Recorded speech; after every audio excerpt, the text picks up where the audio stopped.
अरे कोई बात नहीं, चलो बच्चों, आज जो है आपका पेपर हुआ था, ठीक है, केमिस्ट्री का। एंड आज के क्लास में हम केमिस्ट्री के पेपर को डिस्कस करेंगे, ठीक है। ये आपके टेस्ट पेपर का फर्स्ट क्वेश्चन है, इसका आंसर क्या होगा बताओ भाई। ये तो बहुत अच्छा आसान क्वेश्चन है, बहुत इजी। क्या होगा आंसर बताओ भाई, पेपर दे के आ रहे हो। क्या किया था answer sir B Harshita? Option. B option था, एडिंग सॉल्ट टू वाटर। क्या कह रहा है, which of the following change decrease vapour pressure. कह रहा है वेपर प्रेशर को कौन डिक्रीज करेगा। अगर आप वो मेरे बैच में पढ़े होगे, अगर लाइक मैंने अपने मेरी क्लास अटेंड की होगी, तो मैं बहुत बार बताता हूँ क्लास में कि यार जब भी पानी में कोई सॉल्यूट ऐड करोगे या सॉल्वेंट में, वाटर ही नहीं, कोई भी सॉलिड सॉल्वेंट में अगर आप सॉल्यूट ऐड करोगे तो क्या होगा, वेपर प्रेशर कम हो जाएगा। अरे होता है ना, लाइक अगर मान लो प्योर वाटर है, प्योर वाटर है, छत पे अगर पानी मतलब प्योर वाटर है, छत पे रख दो, वो जल्दी वेपर बन के उड़ जाएगा। लेकिन उसी पानी में अगर तुम मिट्टी मिला दो, सॉइल मिला दो, और फिर उसको छत पे रखो, वो जल्दी वेपर नहीं बन के उड़ेगा, थोड़ा टाइम तक लगेगा। यानी कि जब हम सॉल्यूट मिलाते हैं तो क्या होता है, पानी का वेपर बनने का जो ये होता है, टाइम होता है, वो घट जाता है वेपर, क्योंकि वेपर कम बनेगा तो वेपर प्रेशर कम होगा। अरे पानी में अगर कुछ मिला दोगे, मिट्टी मिला दोगे, कोई भी सॉल्यूट मिला दोगे, तो क्या होगा, वेपर कम बनेगा कि नहीं। और क्यों यस कम सर। बनता है, तुम ऐसा सोच सकते हो, लाइक देखो पहले जो सरफेस था, जो देखो वेपर बनना स्टार्ट कौन होता है, ऊपर ऊपरी सरफेस से होता है ना। अगर ऊपरी सरफेस पे केवल पानी रहेगा, जल्दी वेपर बनेगा। लेकिन जैसे ही इसमें मिट्टी मिलाए तो जो सबसे टॉप मोस्ट सरफेस है उसमें पानी के अलावा मिट्टी भी रहेगा ना, जो तुम मिलाओगे, जो भी सॉलिड मिलाओगे वो भी रहेगा, तो वेपर कम बनेगा। वेपर कम बनेगा तो वेपर प्रेशर कम होगा। तो इसका आंसर क्या होना चाहिए, बी होगा, like adding salt to water. यदि सॉल्ट मिलाओगे, सॉल्यूट मिलाया आपने, सॉल्यूट ऐड किया, वेपर कम बनेगा, इट मीन वेपर प्रेशर भी कम होगा, ठीक है।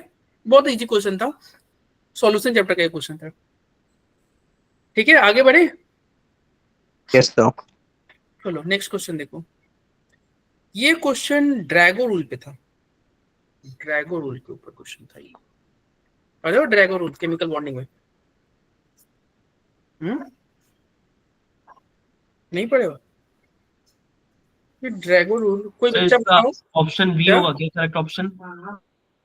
हाँ करेक्ट ऑप्शन बी है, सही है, सही बोल रहे हो, ऑप्शन बी होगा। ड्रैगो रूल कोई पढ़ा हो तो बताओ भाई, ऐसा कैसे नाम होती है, ड्रैगो, ड्रैगन। पढ़ते तो हैं सर, लेकिन नाम याद नहीं रहता सर। आप अभी बताओगे तो शायद याद आ जाएगा। मैंने और तुम्हें 11th क्लास में पढ़ाया था जतिन, भूल गए। केमिकल सर बॉन्डिंग, पढ़ाया था सर, मुझे याद भी है, लेकिन नाम से याद नहीं आ रहा सर क्या था। केमिकल बॉन्डिंग में जब हम बॉन्ड एंगल वगैरह पढ़ रहे थे ना, तब हमने डिस्कस किया था ड्रैगो रूल को, यस सर। ठीक है। देखो ये जो होता है ना, according to Drago rule, group 15 और 16 हाइड्राइड। ग्रुप 15 में कौन होता है, नाइट्रोजन फैमिली। और ग्रुप 16 यानी कि देखो, ये नाइट्रोजन फैमिली हो गया ना, और ये 16 क्या होता है, ऑक्सीजन फैमिली होता है कि नहीं। Yes sir. ड्रैगो रूल के हिसाब से जो ग्रुप 15 और 16 हाइड्राइड जो होते हैं, ठीक है, उसमें केवल NH3 और वाटर, यही आपका क्या होता है, हाइब्रिडाइजेशन में पार्टिसिपेट करता है। लाइक इनके जो तुम्हारे कंपाउंड बनते हैं ना, तो वो हाइब्रिडाइजेशन, हाइब्रिड ऑर्बिटल का यूज करते हैं। लेकिन इनके अलावा जो होंगे, ठीक है, वो डायरेक्ट ओवरलैपिंग से बॉन्ड बनाते हैं। जैसे देखो ये नाइट्रोजन के फैमिली का ही है ना, ये फॉस्फोरस, और ये किसके लिए वैलिड है, हाइड्राइड के लिए। मतलब ग्रुप 15, एक बार रुक जाओ मैं लिख देता हूँ फिर बताता हूँ।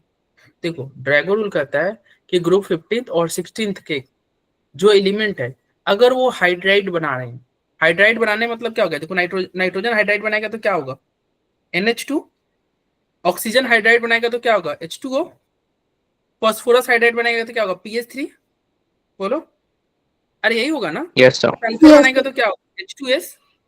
मतलब ये ड्रैगो रूल हाइड्राइड के लिए ये कहता है कि ग्रुप 15 और 16th वाले एलिमेंट अगर हाइड्राइड बनाएंगे, यानी कि हाइड्रोजन कंपाउंड बनाएंगे, जो कंपाउंड बनाएंगे उसमें हाइड्रोजन है, तो केवल उनमें नाइट NH3 और वाटर ही जो है वो क्या होता है, बॉन्डिंग बनाने के लिए हाइब्रिड ऑर्बिटल यूज करता है।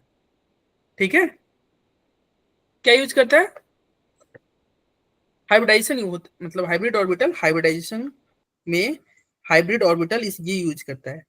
बाकी लोग क्या करते हैं, प्योर p ऑर्बिटल यूज करते हैं। बाकी लोग बॉन्डिंग बनाने के लिए प्योर, कोई हाइब्रिड ऑर्बिटल नहीं, प्योर p ऑर्बिटल यूज करते हैं। तो तुम्हें देखो समझ में आया हो या ना आया हो, बस ये बात ध्यान रखना, केवल अमोनिया और water hybrid orbital, hybrid orbital मतलब क्या हुआ, इसमें देखो sp3 जो होता है ना, वो क्या होता है, इसका हाइब्रिड ऑर्बिटल यूज होता है। बाकी सब बॉन्डिंग बनाने के लिए प्योर p ऑर्बिटल यूज करते हैं। लाइक प्योर p ऑर्बिटल कौन हो गया, ph3 हो गया, ये H2S वाला भी हो जाएगा। ये लोग प्योर p ऑर्बिटल यूज करते हैं। अब क्वेश्चन पे आओ, क्या क्वेश्चन क्या कर रहा है, क्वेश्चन कर रहा है which of the following order is correct for increasing p character, p character किसमें ज्यादा है। ठीक है, पहला, यार ये तो p कैरेक्टर दोनों का सेम होगा, दोनों का सेम होगा, क्योंकि देखो ये तो ड्रैगो रूल में आता नहीं है ना, कार्बन फैमिली कौन हो गया, अरे ग्रुप, ड्रैगो रूल 15th और 16th के लिए वैलिड है ना, ये carbon yes sir. Family 14th हो गया ना, तो यहाँ पे तो कोई ड्रैगो रूल नहीं है, इसलिए ये दोनों का सेम होना चाहिए। ठीक है, ऑप्शन नंबर बी में आओ। ऑप्शन नंबर बी में ये क्या है, ऑक्सीजन और सल्फर, ये 16th ग्रुप का है ना, ड्रैगो रूल आएगा। और ड्रैगो रूल यस कहता है सर। कि सल्फर वाला प्योर p ऑर्बिटल है, सल्फर, जो तुम्हारा सल्फर वाला हाइड्राइड जो बन रहा है वो प्योर p ऑर्बिटल से बन रहा है।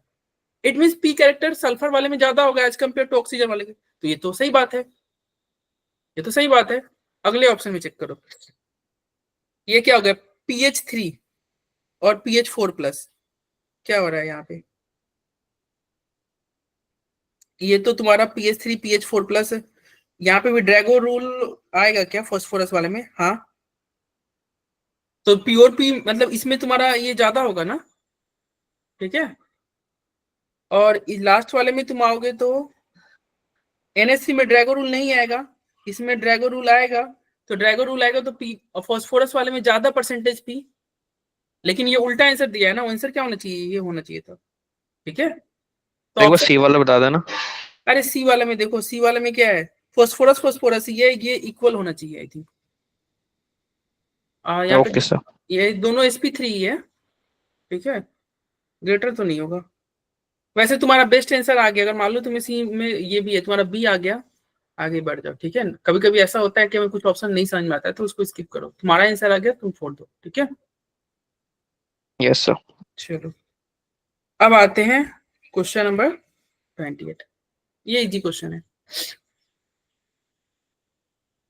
ये इजी क्वेश्चन था, अगर आपको एल वाला रिएक्शन पता हो, तुमने पढ़ रखा होगा क्या, यहाँ का हाइड्रोजन एसिडिक हाइड्रोजन होता है, बोलो पता है, यस सर। अरे ट्रिपल बॉन्ड वाला हाइड्रोजन Yes, एसिडिक हाइड्रोजन होता है, sir. एसिडिक हाइड्रोजन होता है। और जब ये संपर्क में आएगा किसके, यहाँ पे एल कंपाउंड के, ऑर्गेनोमेटालिक कंपाउंड के, ये तुम्हारा क्या है, लिथियम कंपाउंड के जो है ना, अल्काइल ग्रुप्स में अगर लिथियम जुड़ा हुआ है, अगर इसके संपर्क में आएगा तो ये हाइड्रोजन आसानी से बाहर निकल जाएगा, और क्या बचेगा देख लो, और अपने पता नहीं पढ़ा है कि नहीं, देखो लिथियम, ये हाइड्रोजन बाहर निकल गया और यहाँ पे बचेगा माइनस, और लिथियम आके जुड़ जाएगा प्लस, ऐसा पढ़े हो ये रिएक्शन, हाइड्रोजन बाहर गया, ठीक है, और वहां पे माइनस होगा और Li+ वहां पे जाके जुड़ जाएगा। ठीक है, अरे कोई दिक्कत, नो सर। अब देखो ये कितने कार्बन है इसमें, देखो तो 1 2 3 4 5, 5 कार्बन है, ये थोड़ा ये देखो 5 कार्बन है, ऑप्शन में तुम देख रहे हो ऐसे गोला है, तो हम इसको चाहे तो ये 5 कार्बन वाले जो रिएक्टेंट था उसको ऐसे लिख सकते हैं कि नहीं, लिख सकते हो, अरे इसी चीज को ऐसे लिखते हैं, इसी चीज को ऐसे लिखते हैं, सेम ये। अब बताओ ये माइनस है, ये माइनस आके इस पे अटैक करेगा कि नहीं, और ये बॉन्ड Yes, करेगा कि sir. नहीं, हो जाएगा बोलो, सर। हो जाएगा ना, तो क्या होगा, और ये बॉन्ड ओपन होके OH हो जाएगा।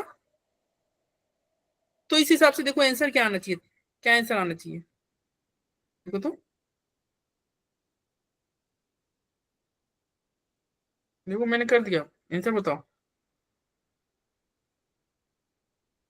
क्या ऑप्शन ए हो सकता है क्या? No sir. नहीं, क्योंकि देखो जहां से ये जुड़ रहा है वहीं पे OH है, देख रहे हो, यहाँ पे OH बगल में आ यस गया, सर, बगल में OH। सी होगा सर। ये तो नहीं हो सकता। क्या ऑप्शन बी में नहीं, तो OH ही नहीं है, काटो। ये क्या खिला दिया यार, डबल बॉन्ड O, ये क्या बकवास लगाया है ऑप्शन। ठीक है, डबल बॉन्ड O और OH दोनों कैसे रह सकता है? तो जो बचा वही आंसर है, देख लो, जहां पे जुड़ा है वहीं पे OH है, जहां पे जुड़ा है वहीं OH है, ठीक है। अरे बोलो। Yes sir. देखो इस ये क्वेश्चन में ना, अगर तेज बच्चा रहे, देखो जानते हो रैंकर लोग और हम पीछे क्यों रह जाते हैं, और रैंकर ऐसा क्या करते हैं कि वो रैंक रैंक लेके चले जाते हैं, लाइक पेपर तो सबका 3 घंटा का होता है। तो जो बहुत ब्रिलियंट बच्चा होगा ना, वो इतना ये स्ट्रक्चर ये सब बनाएगा भी नहीं, जो हमने ऊपर किया ना, ये अटैक किया वो किया, वो देखेगा नहीं, वो सीधे जानते हो क्या करेगा, उसको पता है कि यहाँ पे ये ट्रिपल बॉन्ड और यहाँ पे ये O, जहां पे ये तुम्हारा ये जुड़ रहा है वहीं पे OH होना चाहिए। अगर आपके दिमाग में बस इतना क्लिक कर गया, देखो मैं क्या बोल रहा हूँ, कि जहां से ये देखो अटैक कर रहा है और ये अटैक तो इसी पे करेगा, ये तो पता है, पढ़े होगे ना ग्रीनमार्ट रीजेंट, RMGX वाला रिएक्शन पढ़े हो। Yes sir. Yes sir. जहां से यस सर। जुड़ेगा वहां पे OH होना चाहिए।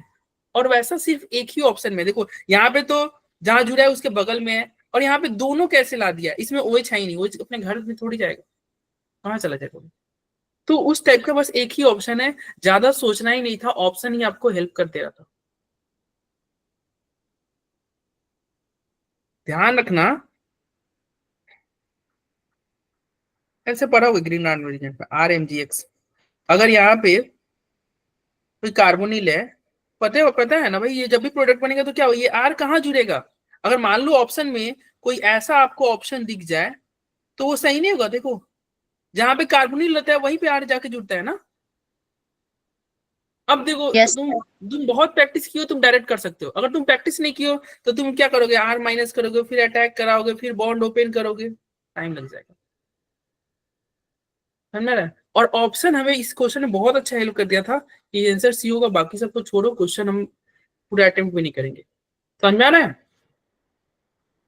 Yes sir. ये अप्रोच है एग्जाम में क्वेश्चन करने का, टाइम बचाने का।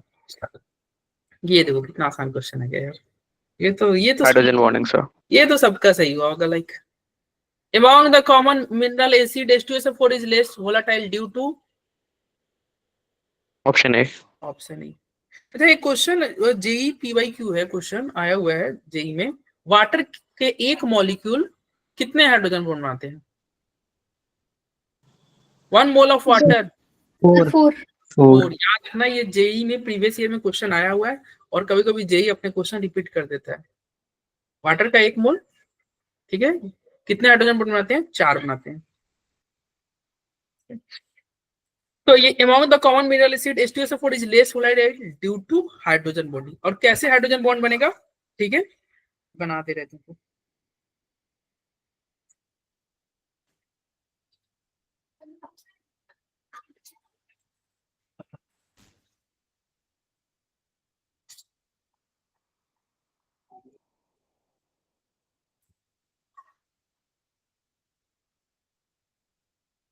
वो ऐसे बन सकता है ना, बोलो, अरे बोलो भाई। Yes sir. Yes sir. एक और बात बताना, कभी ये भी क्वेश्चन आ सकता है, लाइक H2SO4 में हाइड्रोजन बॉन्ड किसके बीच में होता है, OH और S OH double bond O। OH. जो ऑक्सीजन का ये डबल बॉन्ड है ना, ये ध्यान रखना, किसके किस में, OH और डबल बॉन्ड O, इनके बीच में हाइड्रोजन बॉन्ड है। ऐसा नहीं है कि OH OH के बीच में, अगर ऑप्शन रहा OH OH के बीच में तो वो रॉन्ग ऑप्शन होगा। OH OH के बीच में नहीं है, OH और डबल बॉन्ड O के बीच में, ठीक है, ठीक है यस भाई। सर। चलो देखो इसका, अरे यार ये तो भाई ये नीट का बड़ा फेवरेट क्वेश्चन है। Second option. हाँ ये नीट का बड़ा फेवरेट क्वेश्चन है, अगर तुम नीट PYQ करोगे ना तो 4 से 5 बार एक क्वेश्चन पूछा हुआ है, और जबकि क्वेश्चन बहुत आसान है। क्या आंसर किए थे तुम बताओ? B Second option sir. Second option. देखो ये आपको ध्यान रखना है, क्या साइज की बात किया जाए तो आपको ध्यान रखना है, ठीक है। ये देखो सभी के सभी आइसो इलेक्ट्रॉनिक है क्या, देखना तो। आर्गन में यस कितने सर। इलेक्ट्रॉन होते हैं? 18। पोटेशियम प्लस कितने इलेक्ट्रॉन होते हैं? 18। और ये भी 18 है। तो एक क्वेश्चन पूछे क्या ये सभी आइसो इलेक्ट्रॉनिक है, तो हमारा आंसर यस होगा या नो होगा? Yes sir. Yes sir. चलो ये ध्यान रखना। अगर साइज की बात करें तो मैं यहाँ पे क्या बता रहा हूँ, ए का साइज, ए माइनस का साइज बड़ा होगा एज कंपेयर टू ए, और ए का साइज बड़ा होगा as compare to A plus. याद रखना, जितना ज्यादा पॉजिटिव होगा साइज घटते जाता है, पॉजिटिव बढ़ेगा साइज घटेगा। सिमिलरली A2 माइनस का साइज बड़ा होगा ए माइनस के, बोलो, और ए माइनस का साइज बड़ा है ए से, ए का साइज ए प्लस से बड़ा है, ए प्लस का साइज A2 प्लस से बड़ा है। याद रहेगा, प्लस यस सर। बढ़ेगा साइज घटेगा, माइनस बढ़ेगा साइज बढ़ेगा। देखो माइनस बढ़ने से साइज क्यों बढ़ गया, तो माइनस बढ़ने से साइज इसलिए बढ़ गया क्योंकि इलेक्ट्रॉन इलेक्ट्रॉन के बीच में रिपल्सन लगेगा, और रिपल्सन लगेगा तो क्या होगा, साइज बड़ा नहीं होगा, साइज बड़ा। और प्लस आने से साइज छोटा क्यों हो गया, प्लस आने से साइज छोटा इसलिए हो गया क्योंकि इलेक्ट्रॉन की कमी हो गई, और इलेक्ट्रॉन की कमी हो गई लेकिन प्रोटॉन तो पहले से ज्यादा है। प्रोटॉन प्रोटॉन जितना रहता है, जैसे कैल्शियम में जितना प्रोटॉन होगा ना, उतना ही कैल्शियम 2 प्लस में होगा कि नहीं? तो कैल्शियम में कितने प्रोटॉन होते हैं? 20। कैल्शियम 2 प्लस में कितने होंगे प्रोटॉन? 20। तो इलेक्ट्रॉन तो कम हो जाता है, प्लस प्लस बढ़ने से क्या होता है, इलेक्ट्रॉन तो कम हो जाता है आपका, लेकिन प्रोटॉन उतना ही रहता है। प्रोटॉन उतना ही रहता है तो क्या होता है, वो अट्रैक्शन बढ़ जाएगा ना, इलेक्ट्रॉन को अपनी तरफ खींचेगा, अट्रैक्शन बढ़ जाएगा। तो अट्रैक्शन बढ़ जाएगा तो साइज छोटा नहीं होगा? Yes sir. अरे बड़ा ज्यादा, जितना ज्यादा बड़ा चुंबक रहेगा, एक आयरन को उतना ही ज्यादा खींचेगा, आयरन को उतना ही खींचेगा, तो क्या होगा, अट्रैक्शन बढ़ेगा, साइज दूरी घटेगा ना, साइज घटेगा ना। तो वही हो रहा है। तो इसका आंसर क्या होगा, देख लो सीधा, प्लस बढ़ते जा रहा है साइज घटते जाएगा। तो यहाँ पे क्या है, देखो यहाँ पे साइज सबसे छोटा फिर बड़ा, और न्यूट्रल का साइज सबसे बड़ा है, तो न्यूट्रल का साइज सबसे बड़ा है, केवल ऑप्शन बी में दे रखा है, तो बी होगा ना, बोलो भाई। यस ठीक है चलिए। हाँ इस तरह के क्वेश्चन यार प्रैक्टिस कर लेना, ये क्वेश्चन इस टाइप के आते हैं आपके जेई में, नीट में भी आता है, जेई में भी आता है इस टाइप का क्वेश्चन। इसका थर्ड ऑप्शन। ये बहुत इंपॉर्टेंट क्वेश्चन है, इसको अच्छे से प्रैक्टिस करके जाना, ठीक है, अच्छे से प्रैक्टिस करके जाना। तो क्या कर रहा है, आइडेंटिफाई द करेक्ट स्टेटमेंट। ये तुम लोग का सही हुआ था पेपर में आज? जैसे सही गया वो, ये थर्ड का रहता है उसका। 32 का क्या लिख रहे हो तुम? सी सी बोल रहे हो? सी सी। कह रहा है ऑप्शन, पहले ये देखो क्या ये ट्रू है या फॉल्स है, 1 नंबर देखो। कह रहा है एक एटम है, the possible maximum number of electron with n4 ms half is 16। ठीक है, जो करने से पहले थोड़ा ये समझ लो, याद रखना जो हम लिख रहे हैं। अगर n का वैल्यू 1 है तो n का वैल्यू 1 होता है, तो ये कहां तक जाएगा, 1s। कभी तुमने 2s 1p सुना है कभी? No sir. No sir. अगर n का वैल्यू 2 है तो ये क्या आ जाएगा, 1s 2s। कभी, अरे 2 पे हम कहीं क्या लिख दिए, 2 है तो क्या होगा, 2s 2p। बोलो, कभी 2d सुना है? No sir. n 3 होगा तो क्या होगा, 3s 3p। 3p 3d। कभी 3f नहीं सुना होगा आपने। सेम विथ 4, n अगर 4 है तो क्या होगा, 4s 4p 4p 4d 4d 4f होता है कि नहीं? होता है। तो देखो यहाँ से तुम क्या देख रहे हो, अगर ये 1 है तो 1 तक जाता है, ये 2 है तो 2, मतलब सबसेल 2, दो सबसेल आ रहा है, 3 के लिए सबसेल की संख्या 3 आ रहा है, 4 के लिए सबसेल की संख्या 4 आ रहा है। बोलो है कि नहीं? Yes sir. Yes sir. अब ये कह रहा है n बराबर 4, तो n बराबर 4 में कितने इलेक्ट्रॉन हो सकते हैं? s के कितने डब्बे होते हैं? एक। 2 d के 3 डब्बे होते हैं ना? 3। d के कितने डब्बे होते हैं? 5 होते हैं ना? और f के कितने डब्बे होते हैं? 7। 7 1 2 3 4 5 2 4 2 6 1 7 होते हैं।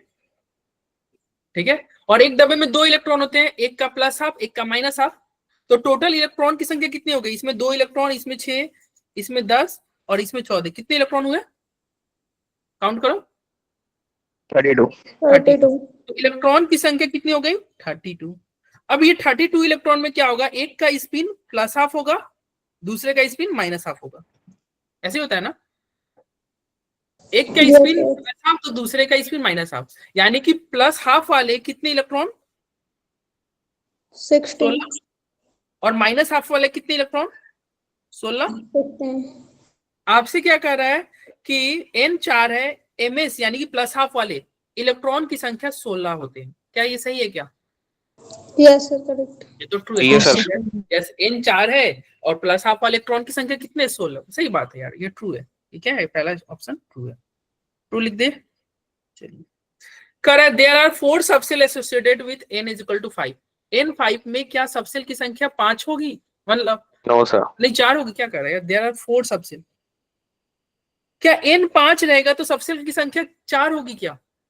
5 होगी सर, 5। अभी हम देखे ना कि देखो n 1 था तो सबसेल की संख्या 1, n 2 था तो सबसेल की संख्या 2, 3 है तो 3, 4 है तो 4, तो 5 है तो 5 होगा ना। Yes sir. Yes sir. तो n 5 पे सबसेल की संख्या कितनी होनी चाहिए? 4 नहीं 5 होनी चाहिए, इसलिए ये फॉल्स हो गया। ठीक है, अब बताओ, अब बताओ क्या थर्ड ऑप्शन देखो, थर्ड ऑप्शन देखो, n 2 है, l 1 है, m 0 है, ms माइनस हाफ है, is a possible set of quantum number. क्या ये पॉसिबल है? देखो n अगर Yes, 2 है, n 2 है तो l 1, हाँ भाई l 1 हो सकता है, पता है ना l 1 का, देखो ये नाम भी लिख देते हैं, ये भी याद रखना, l 0 का नाम क्या होता है? s subshell. l 1 का नेम क्या है? L1 का नेम क्या होता है? P subshell. 2 का D, 3 का F। समझ में आ रहा है? अरे पढ़े हो ना। L का Yes, वैल्यू sir. अगर 0 है तो उसको कौन सा सबसेल बोलते हैं? उसको S सबसेल बोलते हैं। 1 है तो S. P सबसेल, 2 है तो D सबसेल, 3 है तो F सबसेल। ठीक है, तो ये कह रहा है N2 है तो L1, क्या ये पॉसिबल है? L1 का नाम क्या है? S या P या D? बताओ। एस। S थोड़ी है, L0 को S बोलते हैं, सॉरी, P पी है सर, ना। पी। तो क्या 2P एग्जिस्ट यस करता सर। है क्या? Yes Exist sir. करता है। और ये कह रहा है L1 है तो M0, क्या L1 पे M0 एग्जिस्ट करता है? Yes sir. Yes, sir. क्योंकि M का M तुमने पढ़ा होगा, M इज इक्वल टू क्या होता है? माइनस L से लेके प्लस -L2 है। L तक। और वैसे भी 2P जो है, जो P होता है, ये क्या होता है? एक PX होता है, एक PY होता है, एक PZ होता है, ये होता है ना। PZ का वैल्यू 0 होता है, पढ़ा होगा आपने। Yes sir. तो यस, M तो 0 हो सकता है, और उसमें बताओ एक इलेक्ट्रॉन माइनस हाफ के साथ रह सकता है कि नहीं? एक प्लस हाफ एक minus half. Yes, sir. Yes, sir. भाई Yes, sir. PZ जो है, इसमें जो इलेक्ट्रॉन होगा एक अपोजिट स्पिन से भी तो होगा माइनस हाफ। तो ये बताओ थर्ड ऑप्शन ट्रू है कि ये फॉल्स है? ट्रू है सर। ट्रू है। ठीक है, अब देखो, अब फोर्थ ऑप्शन। अब मान लो तुमको रेडियल नोट तुम नहीं पढ़े हो, तो हम क्या ये क्वेश्चन करेंगे या छोड़ के आएंगे? बताओ करके आएंगे सर। कैसे? देखो कैसे सॉल्व हो जाएगा। देखो मान लो मैं 1 2 3, अब तुक्का नहीं चलाना, देख लो। 2 फॉल्स है, यानी कि जिसमें जिसमें ऑप्शन 2 दिख रहा है वो काटो। इसको यहाँ पे 2 है, काट दिया जाए, यहाँ 2 है, काट दिया जाए, बोलो। Yes sir. और 1 तो ट्रू है, और तुम्हारा, अरे ये तो फंस गया यार, बी और अभी तो फोर्थ वाला चेक कर सकते हैं सर सर। फोर तो जरूर करना ही करना पड़ेगा, मिडिल में। फोर करना ही पड़ेगा। सर फोर्थ वाला, यस सर, फोर्थ सबसे इजी है सर। सबसे पहले फोर चेक कर लेंगे, अच्छा, अगर देन फिर एलिमिनेट कर तो देंगे। ये देखो बहुत बार ऐसे एलिमिनेट हो जाता है, लाइक 3 ऑप्शन करते हैं तो चौथा एलिमिनेट यहाँ पे नहीं हो पा रहा है। ठीक है, तो अगर अब करते हैं, चलो फोर्थ को भी करते हैं, नहीं तो हो जाता तुमको एलिमिनेट। यूजुअली तुम्हारे हो जाएंगे, तुम इस ट्रिक अपनाओगे ना। मैंने सर ये वाला एलिमिनेट किया था इस वाले क्वेश्चन में। हाँ, हमने गलत तरीके से एलिमिनेट कर दिया, चलो कोई बात नहीं। फोर्थ क्या कह रहा है? देखो fourth, the number of radial node for 3s orbital is 2। देखो रेडियल नोड, एक नोड का कुछ फॉर्मूला होता है, उसको पढ़ लो। ये मैं यहाँ पे लिख रहा हूँ ना, ये 3 फॉर्मूला लिख रहा हूँ, तीनों को याद करना। सबसे पहला होता है एंगुलर नोड। एंगुलर नोड का फॉर्मूला क्या होता है? L yes. दूसरा होता है रेडियल नोड। रेडियल नोड का फॉर्मूला क्या होता है? N L minus N minus minus. L minus 1 n minus L minus 1। और थर्ड होता है total node. N total minus क्या 1 होता है? दोनों को ऐड कर दो यार, दोनों को ऐड करोगे तो टोटल नोड क्या हो जाएगा? n N minus. minus 1 आपसे पूछा था रेडियल नोड। किसका रेडियल नोड पूछा था भाई? रेडियल नोड पूछा था 3s का। रेडियल नोड पूछा था 3s का। तो 3s का रेडियल नोड निकालोगे तो बताओ s के लिए l का वैल्यू क्या होता है? 0। l 0 अभी हमने पढ़ा। तो इसलिए रेडियल नोड क्या होगा? rn इज इक्वल टू क्या हो जाएगा? n minus 0 minus 1। 3s ही था ना? यस। और n का वैल्यू क्या होगा यार? 3। 3 होगा ना? तो 3 minus 0 minus 1 is equal to 2 नहीं हो जाएगा? अरे बस फॉर्मूला में रख दिया यार, इस फॉर्मूला में रेडियल नोड के फॉर्मूला में पुट कर दिया। n माइनस l माइनस 1 यानी कि 3 माइनस 0 माइनस 1 2। और 2 ही दे रखा था, 2 ही दे रखा था, यानी कि ये स्टेटमेंट क्या ट्रू है कि नहीं? Yes sir, true है। तो ट्रू है तो बस ऑप्शन कौन हुआ? थर्ड हुआ। ठीक है? जब 1 और अगर मान लो 1 निकाल लेते आप और 4 निकाल लेते तो तुम्हारा आंसर नहीं। यहाँ पे कुछ ऑप्शन थोड़ा घुमा दिया, लाइक 1 4 2 चेक करते तो हो जाता तुम्हारा। 3 छोड़ देते ना। चलो कोई नहीं, कभी कभी ऑप्शन फंसा देता है। वैसे ये समझ में आया क्वेश्चन? ये अच्छा क्वेश्चन था, ये क्वेश्चन बढ़िया था। ऐसे क्वेश्चन पूछते हैं आपके। किसी को कोई डाउट? No sir। चलिए अब आते हैं 33। इस तरह को क्वेश्चन भी आते हैं। क्या आंसर किए थे भाई बताओ? Second option।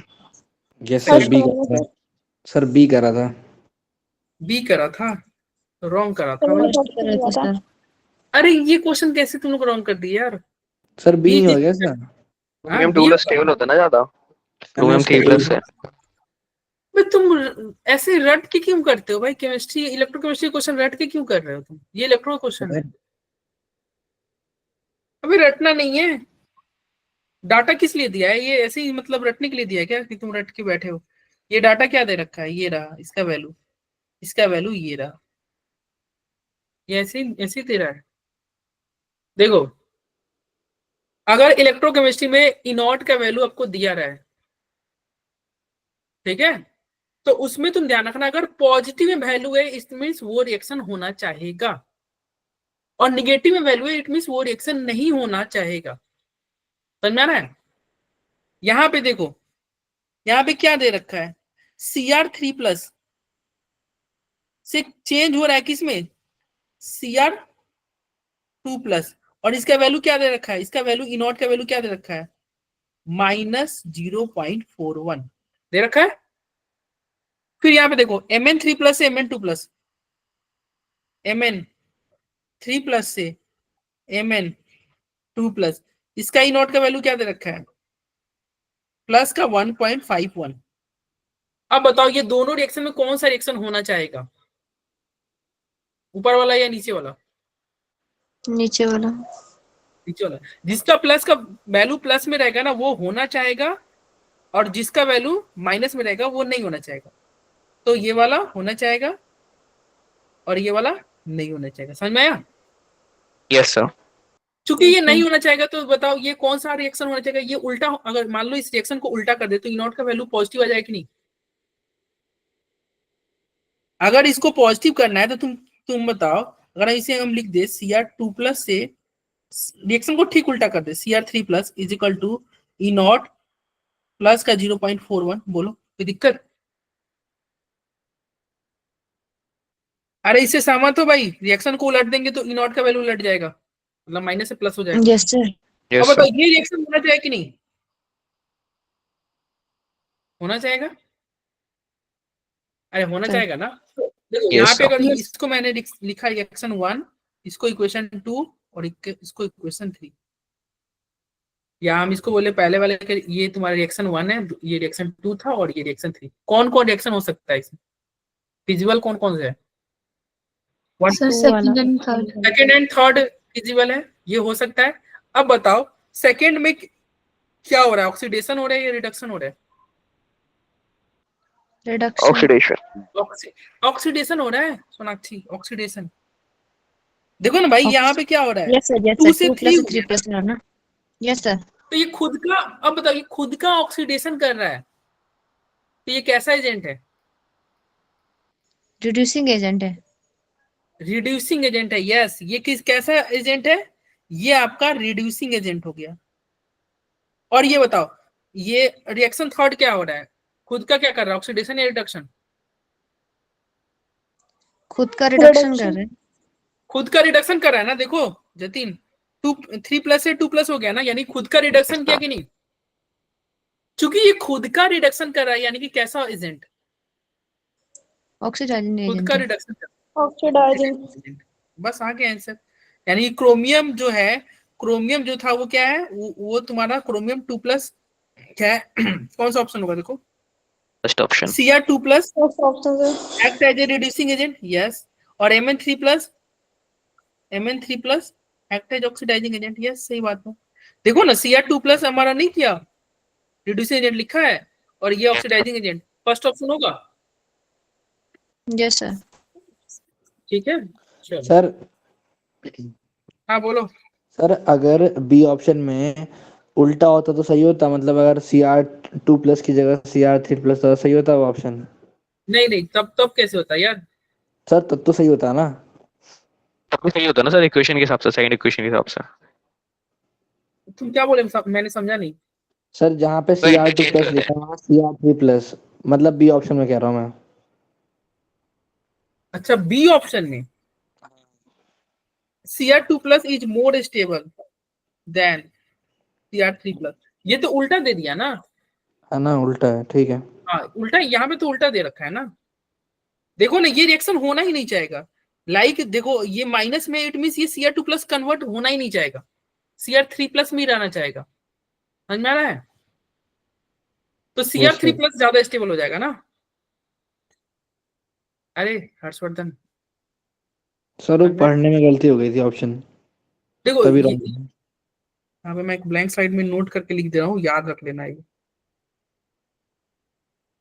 अगर ई नॉट का वैल्यू पॉजिटिव है तो ये रिएक्शन होना चाहेगा, ई नॉट का वैल्यू निगेटिव है, ये रिएक्शन नहीं होना चाहेगा।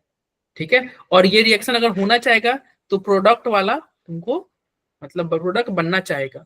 और चूंकि ये रिएक्शन नहीं रहना चाह रहा है, मीन्स इस केस में रिएक्टेंट आपका रहना चाहेगा, रिएक्टेंट में ही रहना चाहेगा। ठीक है, और समझ में आया? तो चूंकि यहाँ यस पे सर। निगेटिव था ना, यहाँ पे निगेटिव था ना वैल्यू, तो इसलिए ये रिएक्टेंट में ही रहना चाह जाएगा, प्रोडक्ट नहीं बनना चाहेगा। ठीक है सर। ठीक है चलो।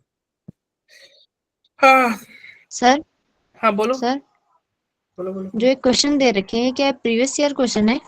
अरे प्रीवियस नहीं, आज के टेस्ट के क्वेश्चन है क्या? नहीं, तो ये जो टेस्ट में दे रखे हैं ना, ये मतलब कहीं से निकाल के, पुराने से निकाल के दे रखे हैं कि नए बना अब रखे देखो, हैं? ये तो मैं कैसे बता दूं टेस्ट में कहाँ से क्वेश्चन आए थे, ये तो जो टेस्ट पेपर सेट करते हैं उनको पता होगा भाई, पेपर मैं सेट नहीं करता हूँ। Okay sir. मैं या इनफैक्ट कोई भी टीचर पेपर सेट नहीं करता, मानती है। पेपर सेट करने की अलग टीम होती है। चलो देखो, हमारा काम है बस पढ़ाना एंड क्वेश्चन डिस्कस करना। अच्छा इसको पहचान रहे हो, ये क्या है देखो तो, और 2O2 ऑक्साइड। और ऑक्साइड है, H2O2। ठीक है, R2O2, ये क्या है, पर ऑक्साइड है। और तुम पढ़े होगे peroxide in presence of HBr anti Markovnikov product देता है। Yes sir. Yes sir. Peroxide, yes sir. HBr in presence of peroxide anti Markovnikov product देता है, लेकिन क्या HCl in presence of peroxide anti Markovnikov product देता है? No sir. नहीं, HCl देता है। ये कैसा प्रोडक्ट नो देगा, ये सर। मार्कनिको प्रोडक्ट देगा भाई, ये मार्कनिको प्रोडक्ट देगा। मतलब पर ऑक्साइड का इफेक्ट केवल HBr में रहता है, HCl में नहीं रहता है। तो ये कैसा प्रोडक्ट देगा? मार्कनिको। और मार्क निको मार्कनिको। के हिसाब से क्या क्लोरीन कॉर्नर पे जुड़ेगा क्या? नहीं, तो एंटी मार्क प्रोडक्ट दे रखा यस सर। है, एंटी मार्क दिख रहा है। तो क्या ये सही है कि गलत है? गलत है सर। तो ये स्टेटमेंट क्या है, फॉल्स है ना? Yes sir. फॉल्स है। ठीक है चलो, और आप देखो ऑप्शन नंबर 2 देखो भाई। ये कह रहा है C6H6 यानी कि बेंजीन रिंग के सामने ये कोई हेलो एल्केन दे रखा है इन प्रेजेंस ऑफ लेविस एसिड। कौन सा रिएक्शन है? कुछ पढ़ा है क्या ये रिएक्शन का नेम? याद करो, मैंने डिवीजन कराया था यार तुम्हें, और कल हम करेंगे ना हाइड्रोकार्बन का डिवीजन, तो उसमें ये रिएक्शन आएगा आपका, क्वेश्चन कर आएगा कल। कुछ फ्राइडल क्राफ्ट पढ़े हो? फ्राइडल क्राफ्ट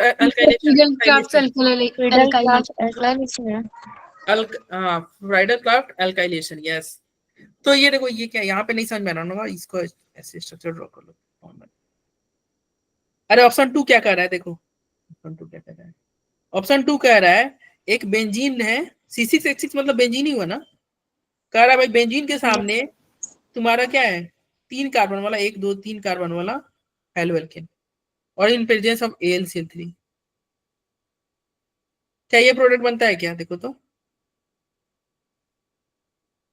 क्या कह रहा है, CH और इसमें 2 CH3 जुड़ा हुआ। बोलो क्या यही होगा कि नहीं? बोलो यही होगा ना भाई?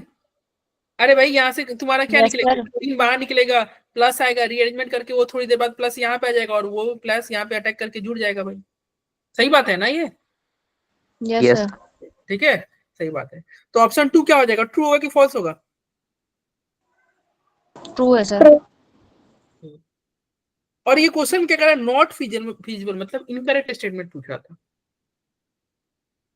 अरे इनकरेक्ट पूछ रहा है ना, तो जिस जिस ऑप्शन में 2 है वो तो रॉन्ग हो गया, बताओ। Yes, sir. तो 2 यहाँ पे है तो ये स्टेटमेंट रॉन्ग, क्योंकि ये इनकरेक्ट पूछ रहा है, ये इनकरेक्ट पूछ रहा है। ट्रू तो करेक्ट हो गया ना, और यहाँ भी ये ट्रू है, तो बी ऑप्शन गए। अरे बोलो। Yes, sir. चलो यस सर। आप थर्ड चेक करो। अरे रिवीजन क्लास अगर आपने अटेंड किया होगा तो मैंने आपको पढ़ाया था अल्कोहलिक KOH, अल्कोहलिक KOH के साथ टेम्परेचर दोगे तो क्लोरीन जो अगर रहता है ना, तो क्लोरीन निकालता है और डबल बॉन्ड पे ही रुक जाता है। अल्कोहलिक KOH का उतना पावर नहीं कि वो ट्रिपल बॉन्ड तक ले जाए, ट्रिपल बॉन्ड NaNH2 ले जाता था। Yes sir. याद करो, Yes, अगर sir. आप मेरा रिवीजन सेशन ऐड किए होगे तो मैंने बताया था NaNH2 लोगे, ठीक है, ये ट्रिपल बॉन्ड तक पहुंचाने का काम रहता है। देखो पहले स्टेप में अल्कोहलिक KOH ले लो, लेकिन दूसरे स्टेप में आपको NaNH2 स्ट्रॉन्ग बेस लेना होगा। ये दोनों, ये तो केवल अल्कोहलिक KOH ही ले रहा है, तो क्या ये रिएक्शन हो सकता है क्या? नो नहीं सर। भाई, ये नहीं, sir. एल्कीन पे ही रुक जाएगा, ये डबल बॉन्ड पे रुक जाएगा, ट्रिपल बॉन्ड तक पहुंचेगा ही नहीं बात। तो ये तो फॉल्स हो गया ना। Yes sir. Yes, sir. It means 1 और 3 तो हो सकते हैं। 1 3 कहाँ कहाँ ऑप्शन दे रखा है, केवल डी में दे रखा है, यहाँ पे तो 4 मतलब 3 है ही नहीं, यस सर। तो डी हो जाएगा। ऑप्शन नंबर 4 नहीं भी चेक करोगे तो तुम्हारा आंसर आ गया था, ठीक है। हालांकि ऑप्शन नंबर 4 ट्रू है। ये हमने लास्ट क्लास में यानी कि कल की जो रिवीजन क्लास था उसमें हमने डिस्कस किया था कि अगर इसका तुम ऑक्सीडेशन कराओगे, ये आसानी से ऑक्सीडेशन नहीं होता है, लेकिन जब इसका ऑक्सीडेशन कराओगे तो ये बॉन्ड वॉन्ड सब टूट जाता है, 3 4 प्रोडक्ट बन जाते थे। सर ये ऑक्सीडेटिव ओजोन लेसिस है ना? क्या ये तो ऑक्सीडेटिव ओजोन लेसिस हो रहा है ना यहाँ पे? ओजोनोलिसिस? हाँ ऑक्सीडेटिव, हाँ वही तो हो रहा हाँ, है यहाँ पे। वैसे ही कुछ हो रहा है, लेकिन ओजोनोलिसिस में O3 लेते हैं ना, यहाँ पे O3 नहीं ले रहे हो ना, KMnO4 ले रहे हो। सर KMnO4 वही काम करता है लेकिन। हाँ कर देता है, वही प्रोडक्ट वैसे ही दिख ही रहा है आपको, ठीक है। अगर मान लो 4 का आइडिया नहीं है तो तुम तभी भी आंसर तुम्हारा आ जाता था, ठीक है। चलो ये तुम्हारा क्या हो गया, प्रोडक्ट बन गया। अरे कल हम कर रहे थे ना वो आइडोफॉर्म रिएक्शन भी कर रहे थे, लाइक कीटोन वाला, उसमें भी कुछ ऑक्सीडेशन हो रहा था ऐसे ही, तो 3 4 स्टेप में 3 4 पार्ट में टूट गया था वो। ये तो बहुत आसान क्वेश्चन है यार, Third Option option. C, sir. C. ये तो आसान क्वेश्चन है। कर है which of the following has highest magnetic moment. यार हाईएस्ट मैग्नेटिक मोमेंट क्या होगा, जिसमें अनपेड इलेक्ट्रॉन सबसे ज्यादा हो। इसमें अनपेड Yes, इलेक्ट्रॉन sir. कितने होते हैं? ये D10 है ना, 0 जीरो। D10 है 0. स्कैंडियम 3+, इसमें क्या होता है, D0। स्कैंडियम का 21 होता है ना टेक नंबर, इसका 30 होता है, D0। Yes, फिर sir. ये कह रहा है टाइटेनियम 3+, टाइटेनियम 3+ का क्या होगा एटॉमिक, डी में कितने होंगे? एक 1 होंगे। 1 होगा जी. और इसमें कितना होगा, 3D। 5 5। 5 तो इसका आंसर क्या हो जाएगा इस हिसाब से, पहला नहीं हो जाएगा, सॉरी पहला बोल रहा है ये, सी। थर्ड वाला से 5 हो गया ना, Yes, sir. ठीक है। Yes, sir. ये तो आसान क्वेश्चन था।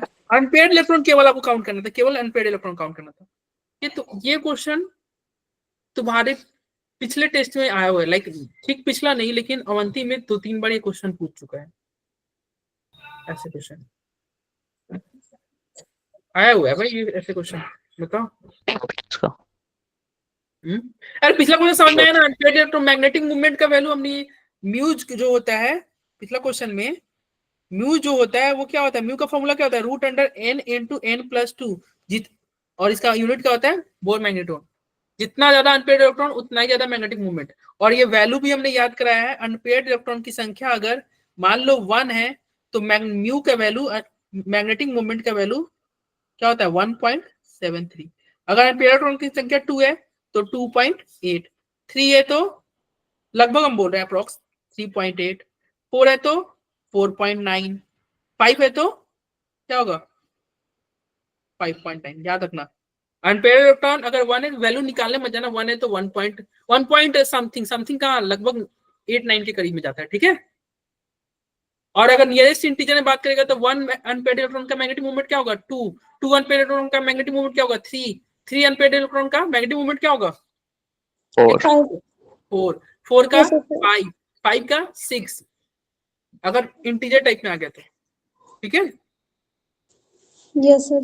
चलो correct order of boiling point बताओ। बॉइलिंग पॉइंट जो होता है कल ही हमने डिस्कस किया था, कल क्लास में डिस्कस किया था यार, क्या डिस्कस किए थे, हमें डिस्कस किया था कि एक हाथी को बॉयल करना आसान है या चींटी को।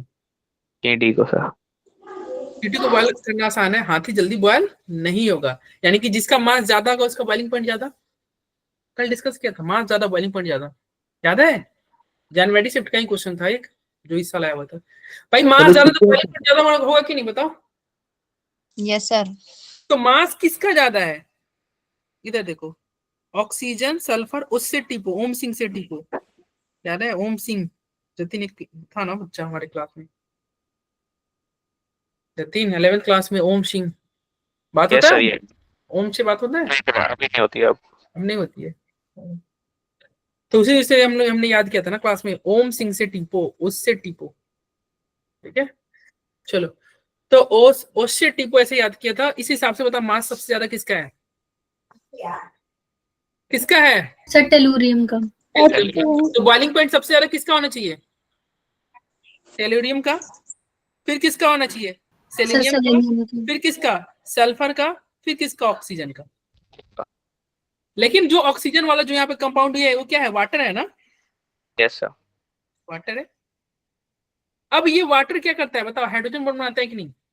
Yes sir. Hydrogen water. अब ये हाइड्रोजन बॉन्ड बनाएगा तो इसका बताओ एसोसिएशन हो जाए कि नहीं। और यस अभी सर। थोड़ी देर पहले बात किया था ना, एक वाटर कितने हाइड्रोजन बॉन्ड बनाते हैं, 4 सर। भाई ये 4 हाइड्रोजन बॉन्ड बना रहा है, तो सब पास पास में, तो इसको बॉयल करना तो मुश्किल है कि नहीं, बहुत यस सर। बहुत मुश्किल है ना। तो सबसे ज्यादा बॉइलिंग पॉइंट इस हिसाब से किसका हो जाएगा, H2 होगा।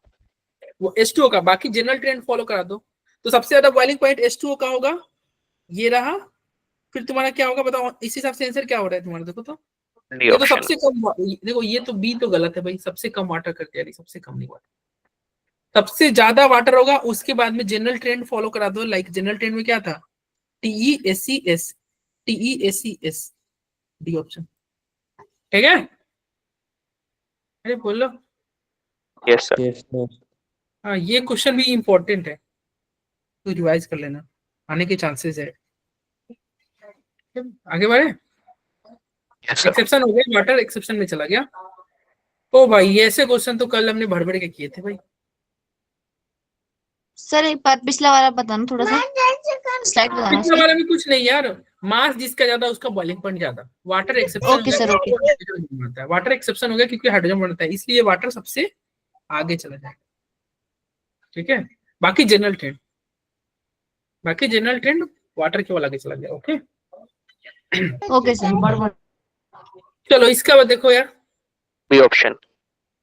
क्या बी ऑप्शन सेकंड सेकंड। ठीक है, सेकेंड 38 का सेकेंड, उसके देखते हैं।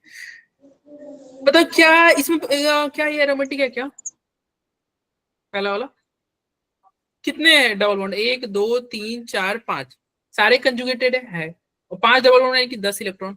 10 एक ऐसा इवन नंबर है जो 4 से डिवाइड नहीं होता है, यस ये एरोमेटिक है। ये क्या हो गया, यहाँ पे तो sp3 हो गया ना हाइब्रिडाइजेशन, नॉन एरोमेटिक। Yes, ये sir. तो नॉन Non-aromatic. एरोमेटिक हो गया, ठीक है, इधर देखना, ये तुमको ऐसे डायरेक्ट नहीं समझ में आएगा। इसको क्वेश्चन नंबर 38 है ना, तो तुमको हम बना देते हैं।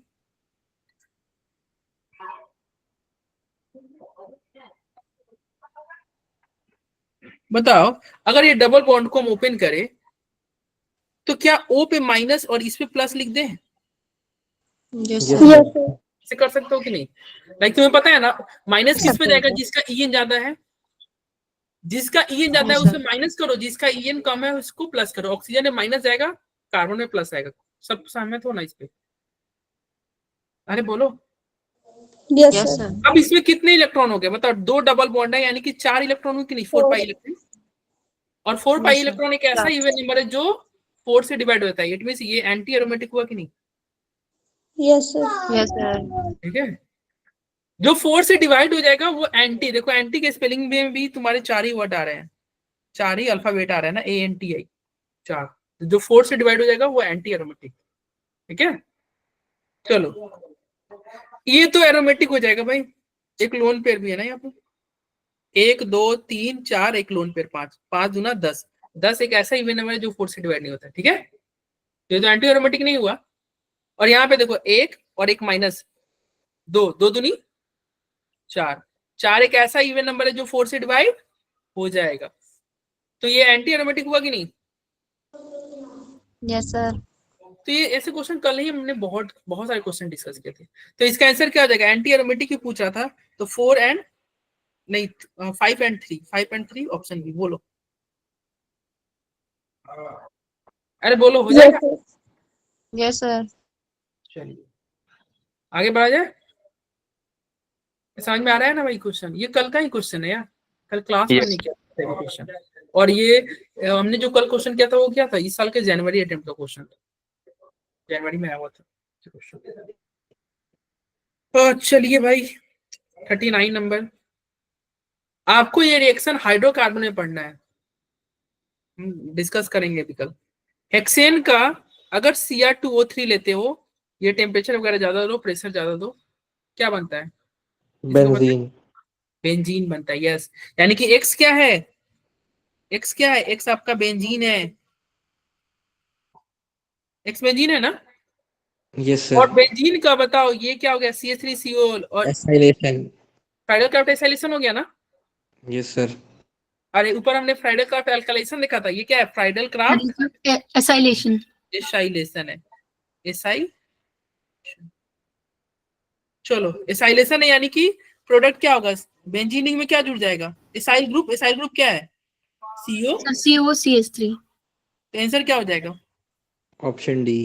भाई ये क्या बकवास ऑप्शन दे रखा है? लाइक एसिड क्यों बना रहा है? ये टॉलुइन बना दिया, ये अल्डिहाइड, कुछ भी बना दे रहा है यार। ठीक है, अरे बोलो। Yes, sir. यही किया था सर। अब देखो, अगर मान लो, देखो ये क्वेश्चन कैसे आसान हो गया। मान लो एक्स क्या बनेगा, किसी बच्चा को नहीं आता है, वो बच्चा ऑप्शन देखेगा, यार एक्स क्या बनेगा, वो तो कोई टेंशन की बात नहीं, सब में C6H5 दे रखा है। समझ में रहेगा? सभी ऑप्शन में बेंजीन को ये खुद ही बता दे रहा है, थोड़ा सा आपको दिमाग लगाना था। बस आपको पता चल जाए ना ये लास्ट वाला, कि फ्राइडल क्राफ्ट एसाइलेशन हो रहा है। और एसाइलेशन का अगर आपको पता है कि एसाइलेशन में एसाइल ग्रुप जुड़ता है, एसाइल ग्रुप यानी कि CO। एसाइलेशन में क्या जुड़ता है? अगर आपको बस ये पता है, एसाइलेशन में CO CH3 जुड़ता है, आंसर कर देते थे। एक्स तुम नहीं भी पता है, कुछ भी नहीं आता है, बस आपको ये पता है फ्राइडल क्राफ्ट एसाइलेशन में CO CH3 जुड़ता है। CO CH3 किस ऑप्शन में? एक ही ऑप्शन में CO CH3, देख लो, बाकी किसी में नहीं। यार एसिड कैसे बन जाएगा यार? एसिड, अल्डिहाइड, टॉलुइन, अरे समझ में आ रहा है? Yes, sir. तो हमें तो केमिस्ट्री का नॉलेज तो होना चाहिए, लाइक हमने कंप्लीट आंसर भी कर लिया, लेकिन पेपर में थोड़ा ऐसे जुगाड़ भी लगाना है, जुगाड़ टेक्नोलॉजी की। हम भाई हमें एसाइलेशन पता है, एसाइल ग्रुप मिलेगा, कोई ऑप्शन में नहीं है, और कॉन्फिडेंटली टिक करके आना, सही होगा। मैं तुक्का चलाने की बात नहीं कर रहा, ये कोई तुक्का नहीं है, ये थोड़ा स्मार्ट वर्क है भाई। मतलब ये कोई हम तुक्का थोड़ी चला रहे हैं। अगर आपको पता है कि हाँ ये एसाइलेशन बन रहा है, एसाइल ग्रुप आपको ऑप्शन में वही बस एक ही ऑप्शन में दिख रहा है, बिना एकदम 100% श्योर होकर टिक करो, वो तुम्हारा आंसर जरूर सही होगा, छोड़ना नहीं है। ठीक है, अरे बोलो। Yes sir. चलिए ये देखो यहाँ पे मैच कर रहा है करने के लिए यार। ये सीएल हटा के डबल बॉन्ड आ गया, बताओ क्या हो रहा है? एलिमिनेशन। एलिमिनेशन एक सुन यस। और एलिमिनेशन कौन कराता है, एसिड या base? Sir base. Base sir. का। इसमें देखो स्ट्रॉन्ग बेस कौन है, इधर तुम आओ ऑप्शन में देखते जाओ, बेस कौन तुमको दिख रहा है बताओ। Sir NaOET। NaOH, sir. Like जैसे अब कुछ बच्चे को ये NaOET नहीं समझ में आ रहा है, ये नहीं समझ आ रहा है, ये जानते हो ना NaOH, ये तो सुने हो ना अल्कोहलिक KOH। यस सर, ये ईटी नहीं आया समझ में, ये क्या है? अरे इथाइल ग्रुप, मिथाइल। अच्छा इथाइल अच्छा ग्रुप के लिए, ठीक है। अरे समझ ना बेस है KOH, अल्कोहलिक KOH NaOH, यानी कि बेस तो बस क्यूब दिखा तो ए का क्यू होगा कि नहीं बताओ? यस सर होगा। ए का क्यू दिखा, ऑप्शन काटो अब, मतलब मैच द फॉलोइंग में आपको पहला दिखा, ऑप्शन काटना। चलो कौन कौन गलत है, क्या बी गलत है, डी गलत है कि नहीं बताओ? Yes sir. चलिए भाई अब देखो ऑप्शन नंबर बी देखो। ए बी हम चेक करेंगे, सुनो थोड़ा और स्मार्ट वर्क चेक करो, करना है देखो थोड़ा यार, बी चेक करने का कोई फायदा नहीं होगा, नहीं होगा ना? डी चेक कर लेंगे खाली। हाँ सर एंटी मतलब बी तो एडिशन। देखो ए तुम ऑप्शन बी और डी तुमने एलिमिनेट कर दिया, दो बचा, और इसमें दोनों में बी का आ रहा है, तो बी आ रही है, हम मान लेते हैं, हम बी चेक नहीं करेंगे, बोलो छोड़ दिया जाए बी चेक करना? Yes sir. देना सर उसको। सी देखो, सी में यहाँ पे जहां डबल बॉन्ड है वहीं पे OH जुड़ा है, ये मार्कनिकोव है, मतलब देखो तो ये प्रोडक्ट जो बन रहा है ये मार्कनिकोव के हिसाब से हो रहा है या एंटी मार्कनिकोव के हिसाब से हो रहा सर एंटी मार्कनिकोव। है? मार्कनिकोव है हर्षिता, मार्क उनको है सर। जी जी। मार्कनिकोव है। देखो यहाँ पे पहले कितने हाइड्रोजन है, एक हाइड्रोजन, यहाँ कितने हाइड्रोजन है, दो हाइड्रोजन। Yes sir. हाइड्रोजन जहां ज्यादा है वही हाइड्रोजन आया, और सर मैंने हाइड्रोजन जहां डी कम है किया था वहां ना, OH आ रहा है। इस वजह से। मार्कनिकोव या anti Markovnikov? Sir Markovnikov. Mark sir. अरे यहाँ पे तो उल्टा कर दिया, यहाँ पे कोई हाइड्रोजन नहीं था, रुको, यहाँ पे एक हाइड्रोजन था, नहीं यहाँ पे हाइड्रोजन नहीं था, यहाँ बस एक हाइड्रोजन था, कार्बन चार बॉन्ड बनता है ना।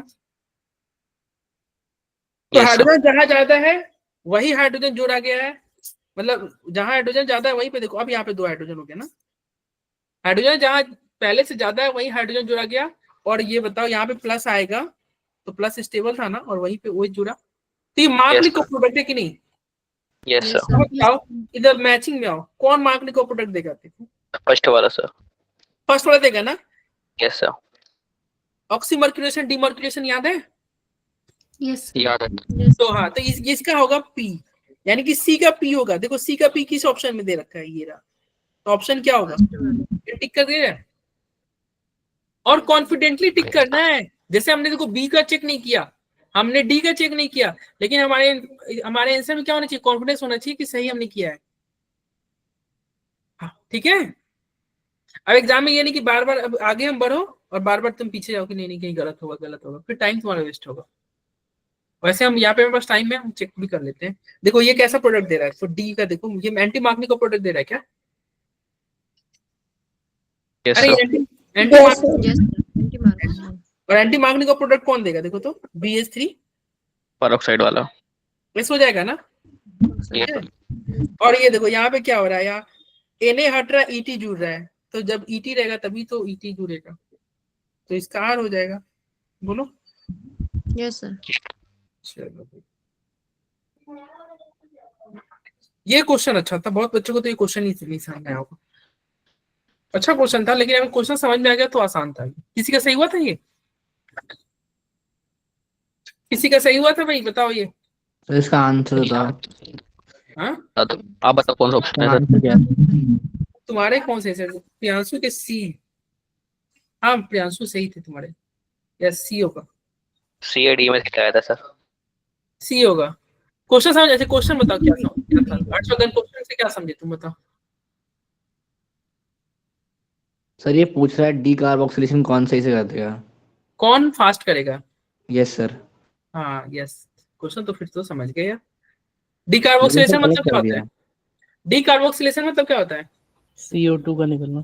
हाँ यस, एक CO2 का CO2 निकल, तो कह रहा है कि किसमें CO2 फास्टली निकलेगा, बस तो आप निकाल देते हैं। तो क्वेश्चन ये अगर arrange the following carboxylic acid in increasing order of reactivity दिखा, मतलब कह रहा है किसमें CO2 सबसे फास्ट निकलेगा। चलो ऑप्शन 1 देखते हैं। अगर यहां से CO2 बाहर निकल जाए बताओ, तो ये ऑप्शन 1 में यहाँ पे लिख रहा हूं, क्या निकाले हो तुम? CO2 निकाले हो। क्लोरीन तो वैसे ही रहेगा, क्योंकि CO2 वहां से चला गया, यहाँ पे माइनस लिख दे जाए। बोलो ऑप्शन 1। अरे बोलो भाई। ऑप्शन 2 देखो, CO2 यहां भी बाहर निकालो, NO2 तो वैसे ही रहेगा, CO2 चला गया, बताओ यहाँ माइनस लिख दे। बोलो ऑप्शन 3, CO2 यानी कि इसको बाहर निकाल देना है, यहाँ पे ये बाहर निकला था, तो ऑप्शन 3 तो ऐसे रख दो, और बताओ यहाँ माइनस कर दिया जाए। जी सर। और ऑप्शन 4 CO2 यहां से निकलेगा।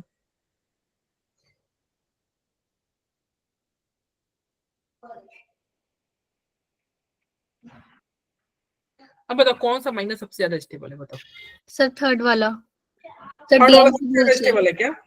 सर डीएनपी रूल से। DNP रूल से, यस। देखो ये देख रहे हो, DNP रूल क्या बोल रहे हो तुम? ये सर ये डीएनपी रूल क्या होता है? अरे वो अरे तो डिस्टेंस इसमें नंबर लगता है। पावर, अरे तो वो आई इंडक्टिव। इफेक्ट लगता है, ये यहाँ पे DNP रूल मत लगाओ। अरे सर ये DNP रूल डीएनपी रूल क्या हो होता गया? क्या है? आई सुनो मैं बता दे रहा हूँ DNP रूल क्या कहता है। अगर आई इफेक्ट में डिस्टेंस कम रहेगा तो आई इफेक्ट ज्यादा रहेगा, समझा ना? D फॉर डिस्टेंस अच्छा ऐसा भी होता है, ठीक है। और N फॉर नंबर, नंबर ज्यादा तो ज्यादा रहेगा तो आई इफेक्ट ज्यादा रहेगा, मतलब जितना ज्यादा हेलोजन ग्रुप रहेगा उतना ही ज्यादा आई इफेक्ट रहेगा। और P फॉर पावर, मतलब फ्लोरीन का माइनस आई ज्यादा है एज कम्पेयर टू क्लोरीन। बच्चे ऐसे पढ़ते हैं DNP रूल, ऐसे बताया बहुत जाता अच्छा रूल है सर ये तो। है। अरे ऐसी शॉर्ट ट्रिक है, कोई रूल नहीं है। D for distance, N for number, P for power, yes ये सर, प्रायोरिटी एक तरीके से होता है प्रायोरिटी याद प्रायोरिटी करने के के लिए। हाँ, ऐसे पढ़ाए जाते हैं। अच्छा ये प्रायोरिटी ऑर्डर में डीएनपी ऐसे देखते हैं, मतलब ऐसे? तो यहाँ पे DNP मत लगाओ, यहाँ पे तो रेजोनेंस देखो। DNP क्यों देख रहे हो? सर डीएनपी रेजोनेंस भी देख लिया था वैसे कि NO2 का ज्यादा होता है F से। यहाँ पे देखो, थर्ड वाले में तुम्हारा डबल रेजोनेंस हो रहा है कि नहीं? यस सर, रेजोनेंस हो रहा है डबल, इसलिए आगे आएगा। तो सबसे ज्यादा तो थर्ड हो जाएगा भाई। Yes sir. तो थर्ड सबसे ज्यादा होगा, तो ऑप्शन A और B तो रॉन्ग हो गए। बोलो यस फिर सर। ऑप्शन देखो, यहाँ पे 2 तो कॉमन ही दे रखा है, सबसे कम वाला चेंज है। देखो अब हम ऑर्डर में हम क्या चेक करेंगे कि सबसे कम कौन होगा। देखो लाइक इस 1 के बाद तो मतलब 3 के बाद, एक सेकंड, कौन कॉमन हो रहा है? 3 सबसे ज्यादा है, उसके बाद तो 2 दोनों में आ रहा है, देख रहे हो? तो सबसे लीस्ट कौन होगा वो फाइंड कर लो, आंसर आ जाएगा। तो सबसे लीस्ट कौन है? यार सर रेजोनेंस तो यहाँ भी हो रहा है, देखो रेजोनेंस तो यहाँ भी हो रहा है, रेजोनेंस NO2 में भी होगा, पता है ना? N डबल बॉन्ड O होता है भाई, रेजोनेंस इसमें भी होगा ना। NO2 को देखो ऐसे कर सकते हो ना, मैं 2 को यहाँ पे लिख रहा हूँ, N डॉट, यहाँ पे रेजोनेंस तो यहाँ भी हो जाएगा ना, ये माइनस ऐसे किया, ये ऐसे किया। बोलो अरे बोलो यस सबसे कम कौन होगा? 1 होगा कि नहीं? वन। यस अरे सर, फ्लोरीन क्या लगाता है, या फिर उतना भी नहीं पता है, ऐसे पता है ना यार। फ्लोरीन क्या लगाएगा? जब भी लगाएगा तो माइनस आई लगाएगा। NO2 क्या लगाएगा? NO2 माइनस M और माइनस आई दोनों लगाता है कि नहीं?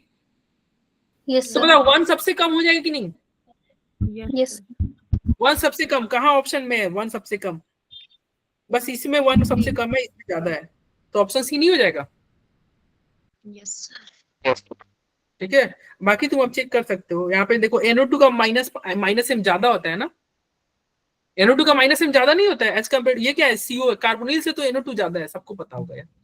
Yes sir. तो सर कार्बोनिल से फ्लोरीन का NO2 भी ज्यादा ज्यादा होता है, होता इसलिए है। NO2 देखो, NO2 वाला पहले आ गया है ये देखो, ये NO2 वाला आंसर था, और ये तुम्हारा CO वाला आंसर था, और यस ये सर। तो डबल रेजोनेंस वाला था, दोनों साइड से रेजोनेंस हो रहा था ना। सर वैसे फ्लोरीन का ज्यादा होता है लेकिन इसमें रेजोनेंस हो रहा है ना, इस वजह से क्लोरीन कार्बन का। तो देखो यार, आई यस सर, इफेक्ट जहां पे रेजोनेंस आ जाए, आई इफेक्ट सोचना वहां ही पे नहीं। तो सर काम ही नहीं करता वो।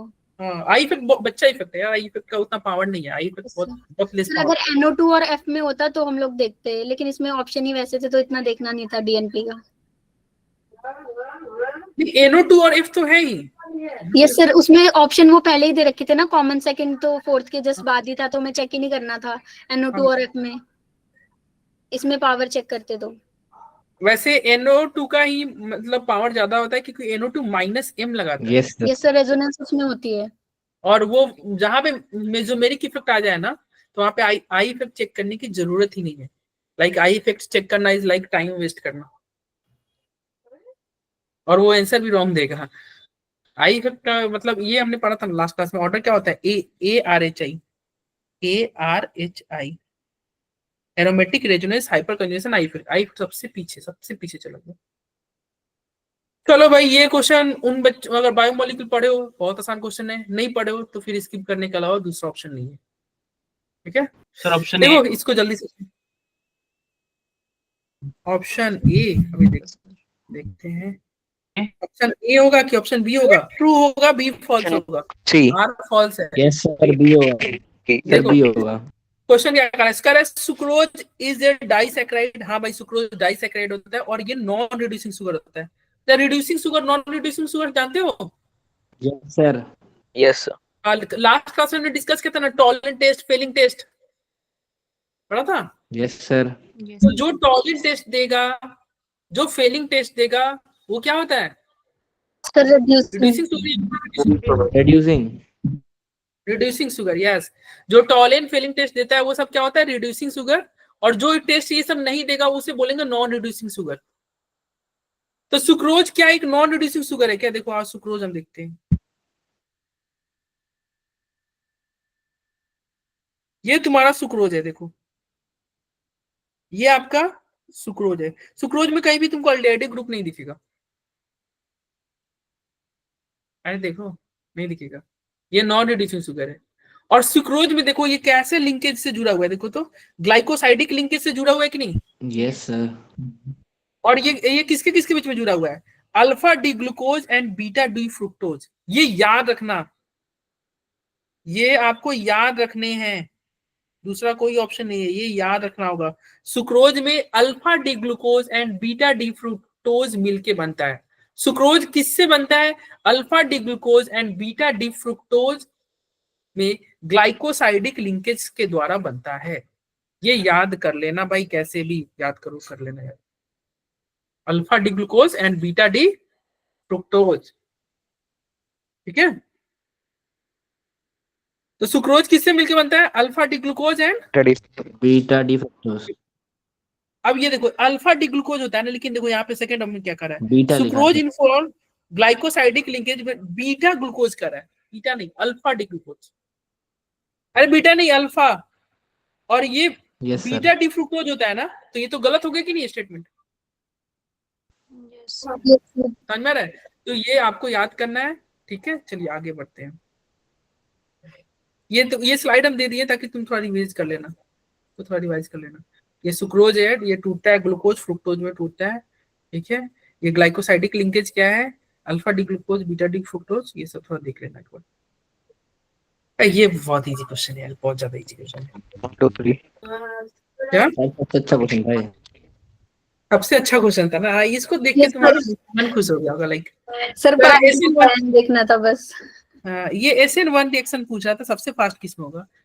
ये और ऐसे भी बच्चे होते हैं, कुछ बच्चे इसको भी गलत करके आते हैं। वो ज्यादा बच्चे सोचते वही होते हैं जो मतलब जेई में बहुत बच्चे ऐसे होते हैं। अच्छा हर्षवर्धन फॉर्म भरा है, मैं भी भर देता हूँ। मतलब बहुत बच्चे, तुम्हारे सारे बच्चे जो पेपर देने जाते हैं वो पढ़ने वाले नहीं होते। बहुत सारे बच्चे ऐसे ही चलो फॉर्म भर रहा है, सब भर रहे हैं, हम भी भर रहे हैं, तो उन्हीं बच्चों का ये रॉन्ग होता है, बाकी सबका सही होता है। ये एक तरह से बोनस ही है भाई। बताओ भाई आंसर क्या होगा इसका? C option. ये होगा ना। सबसे फास्ट किसमें होगा? टर्शियरी में। देखो ये तुम्हारा कौन सा कार्बन है? टर्शियरी है, ये कौन सा है? सेकेंडरी है, ये कौन सा है? प्राइमरी है। तो टर्शियरी SN1 रिएक्शन में टर्शियरी सबसे फास्ट होता है, यानी कि 1 तब 2 तब 3। आंसर क्या हो जाएगा? बोलो, कोई दिक्कत? No sir. चलिए आगे बढ़ा जाए। हाँ ये आ गया आपका इक्विलिब्रियम का क्वेश्चन है। देखो इक्विलिब्रियम का ये इस टाइप के भी क्वेश्चन आते हैं, ये थोड़े इजी होते हैं। लाइक पेपर में आए तो स्किप नहीं करना है। सर लेकिन बहुत रेयरेस्ट केस होता है जब ऐसे क्वेश्चन आते हैं, वरना आते ही नहीं है इक्विलिब्रियम के साथ।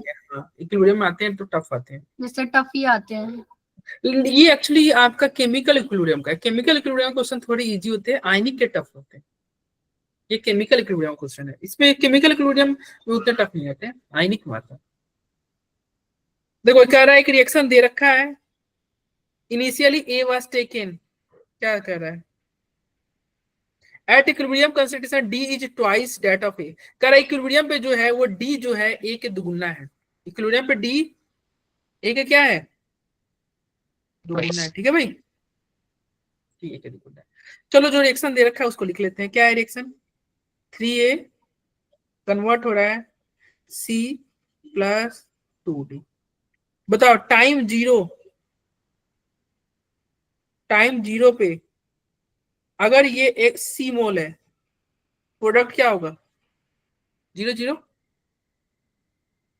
अरे बोलो, 0 0 सहमत हो। 0 0 सर। और टाइम अगर इक्विलिब्रियम ले तो इक्विलिब्रियम पे टाइम पे अगर ये C माइनस, क्योंकि जो आगे कोफिशिएंट है ना उसको साथ लिखना है, तो C माइनस 3x करे तो प्रोडक्ट बताओ C कितना होगा, x और D कितना, 2x। 2x। यस। 2x। और क्वेश्चन में क्या कह रहा है आपका, क्वेश्चन में कह रहा है D जो है ट्वाइस ऑफ A है। क्वेश्चन में कह रहा है ना D जो है इक्विलिब्रियम पे ट्वाइस ऑफ A है। देख लो यहाँ पे लिखा हुआ है, एट इक्विलिब्रियम नहीं लिखा हुआ है, at equilibrium D is twice of A। तो क्वेश्चन में कह रहा है इक्विलिब्रियम पे D A के दुगुना है, तो हम लिख सकते हैं क्या, 2x जो है C माइनस 3x के दुगुना है। तो हम लिख सकते हैं क्या, तो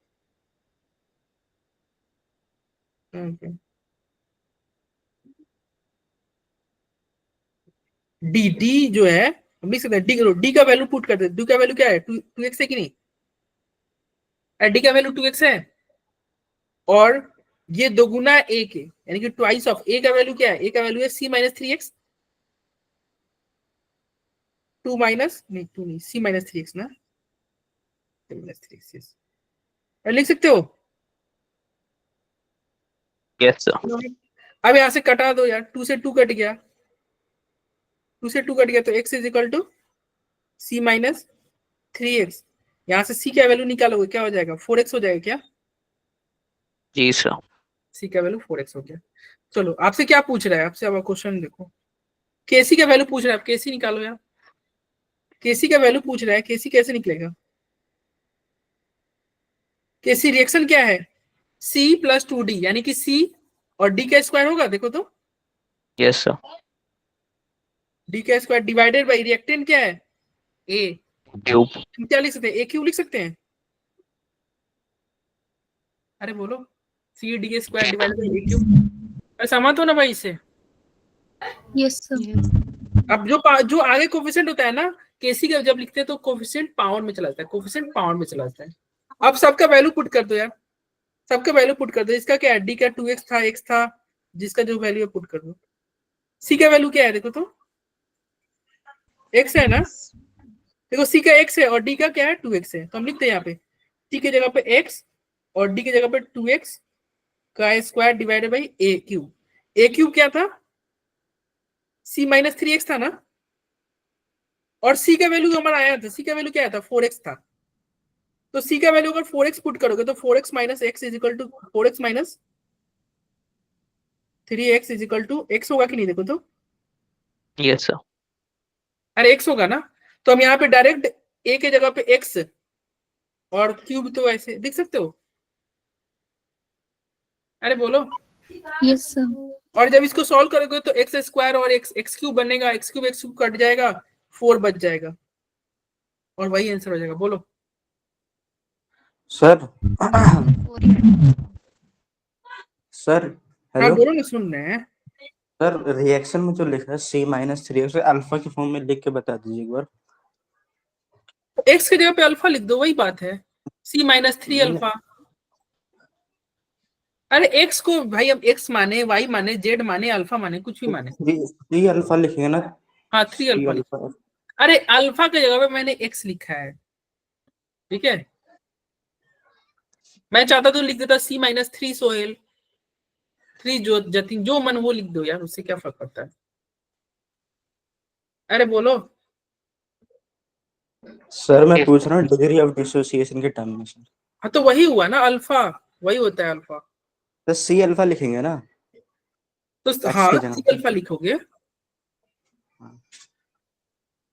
ठीक है सर।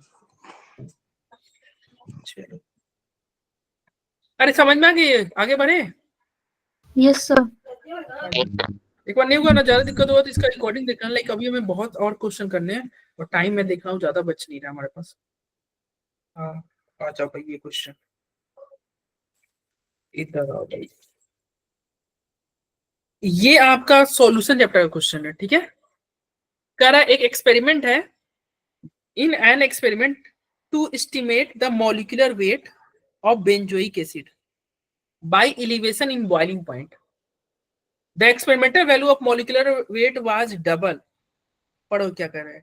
कह रहा है एक रिएक्शन करा रहा हो जिसमें एक्सपेरिमेंटल वैल्यू से जो तुम्हारा मॉलिक्यूलर वेट आ रहा है वो एक्चुअल वैल्यू के डबल आ रहा है। Calculate degree of association of dimer, calculate degree of association of dimer if elevation in boiling point is 2 degree Celsius. अच्छा, एलिवेशन इन बॉइलिंग पॉइंट दे रखा है और आपसे डिग्री ऑफ एसोसिएशन पूछ रहा है, यानी कि अल्फा पूछ रहा है। लो अल्फा बोल रहे थे ना, आ गया तुम्हारा अल्फा। तुमसे अल्फा पूछ रहा है भाई, अल्फा का वैल्यू पूछ रहा है। अच्छा ये बताओ, तुम वांट ऑफ फैक्टर पढ़े हो आई? Yes sir. आई का बहुत सारा फॉर्मूला पढ़े होगे, जिसमें तुम पढ़े होगे एक्सपेरिमेंटल वैल्यू ऊपर रखते हैं और थ्योरेटिकल वैल्यू नीचे रखते हैं, पढ़े हो। लाइक एक्सपेरिमेंटल कॉलिगेटिव प्रॉपर्टी, आई का फॉर्मूला होता है experimental colligative property, colligative property जो भी है डिवाइडेड बाई थ्योरेटिकल, यानी कि जो कैलकुलेशन से लाओ। ये फॉर्मूला पढ़े हो भाई? Yes sir. मतलब एक्सपेरिमेंट वाला चीज ऊपर रखते हैं। देखो तुम इसको ऐसे याद रख सकते हो, ऐसे याद रख सकते हो। देखो एक चीज तुमको स्कूल में गए, टीचर ने तुम्हें बता दिया, ठीक है, वो बात मानोगे या तुम जो खुद से आंखों से देखोगे उसको मानोगे। लाइक स्कूल में गए, टीचर ने बोल दिया कि आज बारिश होगा और तुम घर आए बारिश आज नहीं हुआ, किसको मानोगे? थ्योरी वाला बात जो टीचर ने बोला या जो तुम आंखों से देख रहे हो? अरे बोलो। जो देख रहे हैं।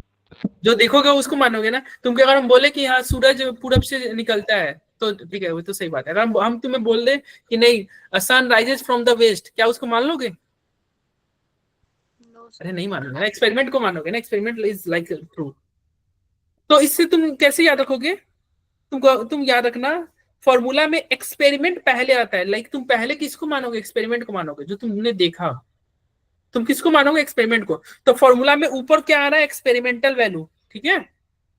और नीचे यार वो तो बाद में, चलो यार एक्सपेरिमेंटल, अगर मान लो कोई कुछ ऐसा चीज है जो तुम एक्सपेरिमेंट कर ही नहीं सकते, जैसे मैं कोई रिएक्शन बता दूं कि जिसका प्रोडक्ट ये बनेगा, तो तुम्हें मानना पड़ेगा क्योंकि तुम्हारे पास इक्विपमेंट नहीं है वो रिएक्शन करने का। अगर मैं तुमको बोल दूं A+B मिलके C बन रहा है, तो तुम्हें मानना पड़ेगा क्योंकि तुम्हारे पास कोई जुगाड़ नहीं है जिससे तुम ये रिएक्शन करके प्रूव कर लो। तो पहले तुम किसको प्रेफरेंस दे रहे हो? एक्सपेरिमेंट को। तो फॉर्मूला में ऊपर क्या आ रहा है? Experimental value, experimental colligative property, ठीक है। और नीचे क्या है? कैलकुलेटेड। लेकिन आई का अगर फॉर्मूला अगर मोलर मास के टर्म में जाएगा तो तुम्हें पता होना चाहिए कोलिगेटिव प्रॉपर्टी मोलर मास के उल्टा रिलेशन होता है। For example pi is equal to CRT होता है, CRT ऑस्मोटिक प्रेशर, और pi is equal to osmotic pressure C यानी कि कंसंट्रेशन। कंसंट्रेशन बताओ, कंसंट्रेशन का फॉर्मूला क्या होता है? Mole upon volume. यस। और मोल में क्या होता है? मोल का फॉर्मूला क्या होता है? Given mass divided by molar mass, यानी कि कोलिगेटिव प्रॉपर्टी इनवर्सली प्रोपोर्शनल है कि नहीं मोलर मास के? बताओ। Yes sir. अरे कैसे इनवर्सली हो गया? देखो pi is equal to CRT, C मतलब molarity, molarity is equal to क्या होता है? Mole by volume. और मोल का फॉर्मूला क्या होता है? Given mass divided by molar mass, यानी कि मोलारिटी उल्टा रिलेशन है कि नहीं मोलर मास के? अरे C जो है उल्टा रिलेशन है ना मोलर मास के, बोलो। इट मींस कोलिगेटिव प्रॉपर्टी भी उल्टा रिलेशन है कि नहीं मोलर मास के? ये तुम याद ही कर लो, कोलिगेटिव प्रॉपर्टी उल्टा रिलेशन शो करता है मोलर मास के। जो भी आपको कोलगेटिव प्रॉपर्टी पढ़ने हैं वो उल्टा रिलेशन करता है, like elevation in boiling point, depression in freezing point, वो सारे उल्टा रिलेशन है मोलर मास से। अब ये फॉर्मूला में बताओ, ये कोलगेटिव प्रॉपर्टी से तुम एक्सपेरिमेंटल वैल्यू ऊपर रख रहे हो, तो मोलर मास के टर्म में रखोगे तो बताओ ऊपर मोलर मास रहेगा एक्सपेरिमेंटल का या कैलकुलेटेड का? अरे फॉर्मूला अगर मोलर मास के टर्म में लिखोगे तो क्या कर लिखोगे, ऊपर मोलर मास ऑफ एक्सपेरिमेंटल या कैलकुलेटेड? अरे बोलो। Sir experimental. एक्सपेरिमेंटल नहीं, calculated. Calculated sir inversely proportional है ना। अभी लिखिए ना, इनवर्सली प्रोपोर्शनल होता है, मतलब कोलगेटिव प्रॉपर्टी से उल्टा रिलेशन है मोलर मास का। तो I molar mass of calculated divided by molar mass of experimental. बोलो भाई, अरे हो जाएगा? अरे कोई दिक्कत बताओ भाई। अब इसको तुम सॉल्व करोगे तो molar mass calculated divide by molar mass experimental, calculated का वैल्यू क्या रहा? हाँ देखो दे रखा है क्या क्वेश्चन में, कैलकुलेटेड का वैल्यू देखो तो। सर बस डबल ही बोल रखा है। डबल दे रखा है ना, कह रहा है by elevation in boiling point method the experimental value of molar mass was double, यानी कि ये जो है ट्वाइस है कैलकुलेटेड का से एक्सपेरिमेंटल का वैल्यू ट्वाइस है, यही दे रखा है ना। समझ में आ रहा है? क्वेश्चन में दे रहा है आई इज इक्वल टू 1/2। अरे कह रहा है ना मोलर मास जो एक्सपेरिमेंट से डबल आ रहा है, तो एक्सपेरिमेंटल वैल्यू नीचे लिखना है, कैलकुलेटेड वैल्यू ऊपर रखना है, तो 1/2 नहीं हो जाएगा? अरे बोलो जतिन भाई। Yes sir. तो ये आई का वैल्यू हो गया 1/2। चलिए भाई अब आगे बढ़ते हैं। आई तुम्हारा आया 1/2, और ये किसका एग्जांपल देखो, इसका क्वेश्चन है बेंजोइक एसिड। बताओ बेंजोइक एसिड एसोसिएशन करता है कि नहीं, hydrogen bonding? Yes sir, dimer लिखा हुआ है। और वैसे लिखा भी है, नहीं भी लिखा था तो आपको पता होना चाहिए, N2 है। हमारा एसोसिएशन होता है। क्या होता है? एसोसिएशन। तो एसोसिएशन का आई का फॉर्मूला क्या होता है? I is equal to 1 minus alpha plus alpha by N. यही होता है ना, 1 minus alpha plus alpha by N. ठीक है, अब ये बताओ, इधर देखो,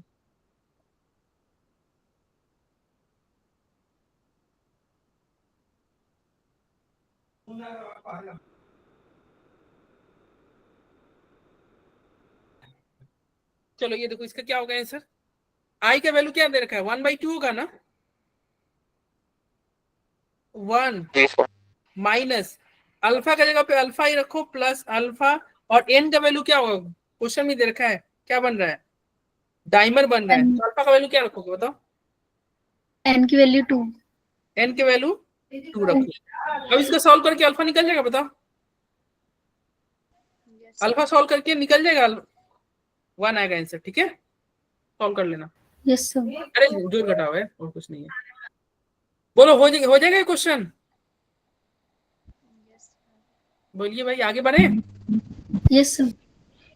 फॉर्मूला याद रखना, आई का 2 फॉर्मूला हमने लिखा, आई एक्सपेरिमेंटल कोलगेटिव प्रॉपर्टी के टर्म में रखोगे तो एक्सपेरिमेंटल ऊपर, कैलकुलेटेड नीचे, लेकिन वही मोलर मास के टर्म में लिखोगे तो मोलर मास कैलकुलेटेड ऊपर, एक्सपेरिमेंटल नीचे, और फिर रखो आंसर आ जाएगा। चलिए क्वेश्चन नंबर 49 देखो भाई, कह रहा है इफ के इज रेट कांस्टेंट। ये क्वेश्चन बढ़िया था, किसी का सही हुआ था, टफ नहीं था लेकिन अच्छा है। ये क्वेश्चन ऐसा है ना, लाइक जिसका कैलकुलेशन थोड़ा ठीक है वो बच्चा इसको करेगा, जिसका कैलकुलेशन बहुत बेकार है वो बच्चा इसको स्किप करेगा, ऐसा टाइप क्वेश्चन। तो कैलकुलेशन अगर अच्छा है तो इसको करो, नहीं तो स्किप करो, ऐसा क्वेश्चन। चलो देखो क्या कह रहा है, जो जो दिया हुआ है उसको लिख लो।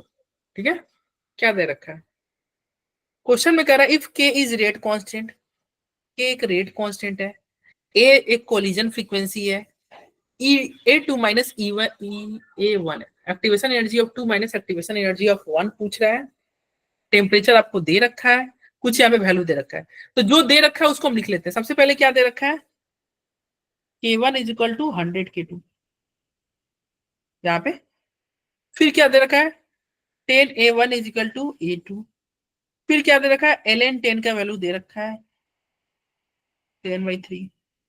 और आपसे क्या पूछ रहा है, आपसे पूछ रहा है EA2 माइनस EA1, बता दो भाई। और क्या दे रखा है, टेम्परेचर दे रखा है, कितना टेम्परेचर दे रखा है, 227 डिग्री सेल्सियस।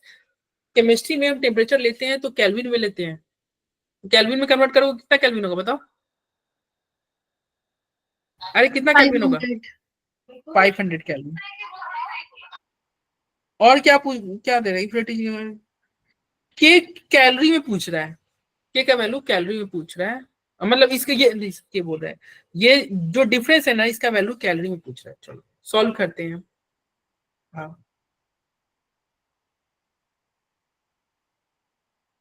देखो, एक इक्वेशन होता है, आपने पढ़ा होगा, k is equal to a e की power minus EA by RT, पढ़ा है ये फॉर्मूला, यस सर। ये फॉर्मूला पढ़ा है, k equal to a e की power minus EA by RT, पढ़ा है। Arrhenius equation. Arrhenius यस, तो वो फॉर्मूला अगर अप्लाई करें तो हम क्या लिख सकते हैं, क्या K1 is equal to A1 e की power minus EA1 divided by RT, ये 1 के केसेस ले रहे हैं। Similarly K2 is equal to A2 e की power minus EA2 divided by RT, लिख सकते हो, अरे बोलो। Yes sir. ये इक्वेशन 1, ये इक्वेशन 2, अब दोनों को हम क्या करें, डिवाइड कर देते हैं, डिवाइड कर दीजिए। तो डिवाइड करोगे तो क्या आएगा, K1 divided by K2 is equal to A1, question में A के रिलेशन दिया था, हाँ अभी हम डिवाइड करके लिखते हैं ना, A1 डिवाइडेड बाई शायद A2, क्वेश्चन में नहीं दिया था सर, क्या नहीं रिलेशन दे दिखा रखा था है, मुझे एक तो। दे रखा है, अभी हम यूज करेंगे, सर अभी तो नहीं, वो बस तो हम पता है, क्वेश्चन मुझे दिखा नहीं था शायद, नहीं दिया था सर शायद। एग्जाम में नहीं दिया हुआ था, नहीं सर, क्वेश्चन मुझे के का दिखा, बस एक रिलेशन दिया से नहीं था दिखा, सर। तो मैंने ए का अरे सेम दिया हुआ मान था, लिया। तुम्हारा ही क्वेश्चन है, दिया मैं था। कोई अपने घर से क्वेश्चन थोड़ी लाया हूँ, वही क्वेश्चन का प्रिंट आउट है। नहीं सर सर, मोबाइल में एक्चुअली ऐसा दिखा नहीं फिजिक्स था। में भी हुआ था कि उसमें ना वायर में क्वेश्चन मैम जब करा रही थी तब था, और क्वेश्चन में जब हम लोग पेपर दे रहे थे तब नहीं था। अच्छा तुम्हारा ये है ना, तुम जाके फिर से लॉग इन करके तुम चेक कर सकते हो कि क्या दिया होता है क्या नहीं, देख लेना एक बार, अगर नहीं दिया होगा तो, मेरे में था सर। तुम्हारे में था तो सब में होगा यार, देखो। अरे चलो यार, नहीं दिया वो नहीं दिया वो, हम तो हमारा तो काम है कॉन्सेप्ट समझने का, यहाँ पे समझ लो, ठीक है। ये तो जेई का पेपर थोड़ी है रियल कि तुम चैलेंज करोगे। चलो बोलो, अरे बोलो, K1/K2 is equal to A1/A2 e की power minus EA1 divided by RT, और इधर क्या करोगे, e की पावर माइनस, बोलो कर सकते हो, कोई दिक्कत, बोलो भाई। No sir. नहीं, चलिए अब आगे बढ़े। Yes sir. चलिए अब K1 और K2 का रिलेशन देखो, तो K1 और K2 का रिलेशन क्या दे रखा है, K1 और K2 का रिलेशन यहाँ पे चेक करो, K1 is equal to 100 K2, तो रखे यस सर। क्या रखा जाए भाई पहले, चलो आगे बढ़ते हैं। K1 की जगह पे हम क्या पुट करेंगे, 100 K2 divided by K2 is equal to A1 का वैल्यू देखो, तो A1 A2 का क्या रिलेशन दे रखा था, A2 is equal to 10 A1, आपका दे रखा है A2 क्या है, 10 A1 है ना, A2 आपका 10 A1 है, लिख दिया जाए, अरे बोलो। और फिर बाकी एज इट इज कर दो यार, e की power minus EE1 divided by RT divided by की पावर, लिख सकते हो। Yes sir. Yes sir. चलिए अब यहाँ से A1 से A1 कट जाएगा, K2 से K2 कट जाएगा, क्या बचेगा आपका, ये 100 इंटू ये 10 इधर आ जाएगा, 10 मल्टीप्लाई हो गया, और ये बताओ यहाँ पे अगर डिवाइड में है तो क्या हम इसको ऊपर ले जाके कॉमन ले सकते हैं क्या, देखना तो। ये A2, ये माइनस वाला ऊपर जाएगा तो प्लस हो जाएगा ना, plus minus EA1 divided by RT। बोलो, देख सकते यस हो? बेसिक मैथमेटिक्स यूज किया। नीचे वाला जब ऊपर जाता है तो क्या होता है, पावर माइनस पावर प्लस में हो जाता है, ठीक है। जी सर। चलिए अब आगे बढ़ते हैं। अब इसको मल्टीप्लाई करो तो क्या आ जाएगा, 1000 इज इक्वल टू, इसको मतलब लॉग ले लेंगे, लॉग लॉग ले लेंगे। लीजिए सर। लॉग 70। ले, तो दोनों साइड लॉग, जब लॉग लोगे तो दोनों साइड ले लो और log base two the E लो। ln 1000 इज इक्वल टू क्या होगा, ln, और इधर भी जब लॉग लोगे तो वो तो ln e के पावर में कुछ भी जाएगा, ले ही यस लेते हैं। ln e की पावर क्या होगा, EA2 minus EA1 divided by RT। बोलो, दोनों साइड हमने लॉग ले लिया। जी सर। और ln, ये देखो इसको लिख सकते हो ना, 10 की पावर 3 1000 को, जी सर। और ये क्या है, ln e का पावर में कुछ है, तो जब ln e की पावर में तो log to the base e, इसका वैल्यू तो सेम ही हो जाएगा ना, लाइक ln तो हट जाएगा, देखो EA2 minus EA1 divided by 2। अरे बोलो, यस सर। अरे पावर वाली चीज बाहर आ गया और बचेगा क्या, ln e का वैल्यू क्या होता है, 1 होता है। ये इसका वैल्यू क्या होता है, 1 होता है, इसलिए हम इसको इग्नोर कर सकते हैं, ठीक है। चलो अब इसका ही पावर पावर बाहर आएगा ना, ln 10 की पावर 3, तो ये 3 सर बाहर आ तीन जाएगा, जाएगा खाली आंसर। 3 ln 10 नहीं, ln 10 रहेगा। यहाँ पे बेस ई है ना, लॉग का बेस ई है, इसलिए ये 1 ही लिखोगे। और ये क्या होगा, EA2 minus EA1 divided by R. R क्या होगा, देखो क्वेश्चन में कैलोरी में पूछ रहा है या जूल में पूछ रहा है, देखो तो टू। कैलोरी में पूछ रहा है ना, तो कैलोरी में पूछ रहा है तो 2 लिख देंगे।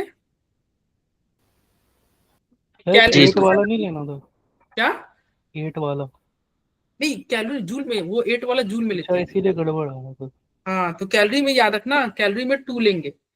और ये हम कैलोरी में ले रहे हैं, किलो कैलोरी में नहीं, किलो कैलोरी में लेंगे तो क्या होगा, 1000 से डिवाइड भी करना होगा, अभी हम कैलोरी में ही चल रहे हैं। और टेम्परेचर 500 दे रखा है क्वेश्चन में।